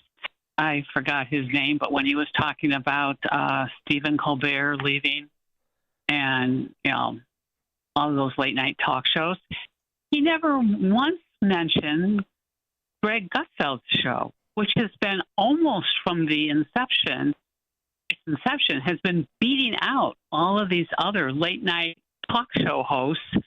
And it's still, you know, the highest ranking. I mean, I don't know if it's because it's a cable show or what, but I just found it odd that he never even mentioned Greg Gutfeld. Yeah, I don't think he was ignoring Gutfeld. I think we were just talking about these these traditional network late night shows and why, if Colbert is going the way of the dodo bird, then they're soon to follow because he's he's doing the best of those specific shows that are all hosted by, men of the left. Yeah. So I think we're just focused there. But no, he's not ignoring Gutfeld. Neither am I. But thanks for the call, Cheryl. Yeah, I recognize Gutfeld's doing well, although I don't really know why. But that's another story for another day. Roy and Glen Ellen, you're on Chicago's Morning Answer. Morning, Dan. The one thing I'll miss when Amy used to talk about Michelle Obama and her beauty, and you stunning. Respond, yes. Yes. Stunning. Yeah. Ravishing. Right. Completely. She's a traditional beauty, a Rubenesque beauty from a bygone era, Roy. Oh, too funny. And one more quick comment. My game has taken its typical summer hiatus. I've forgotten how to play, so I got some work to do. I hear you, Roy. I really do. The last 2 days, I played Conway Farms on Wednesday. I played Edgewood Valley yesterday, and then I'm playing my course Olympia today, and it's been pretty. It has not been pretty. I mean, my wedge play, my 120-yard game, 120-yard in game right now is atrocious. It is unwatchable. It's something that resembles golf, but it's not golf. All right, that was cathartic. I'm glad Roy gave me the opportunity to get that out. So I'm just not talking to myself on the course. I can also talk to myself on the air. Ron on the south side.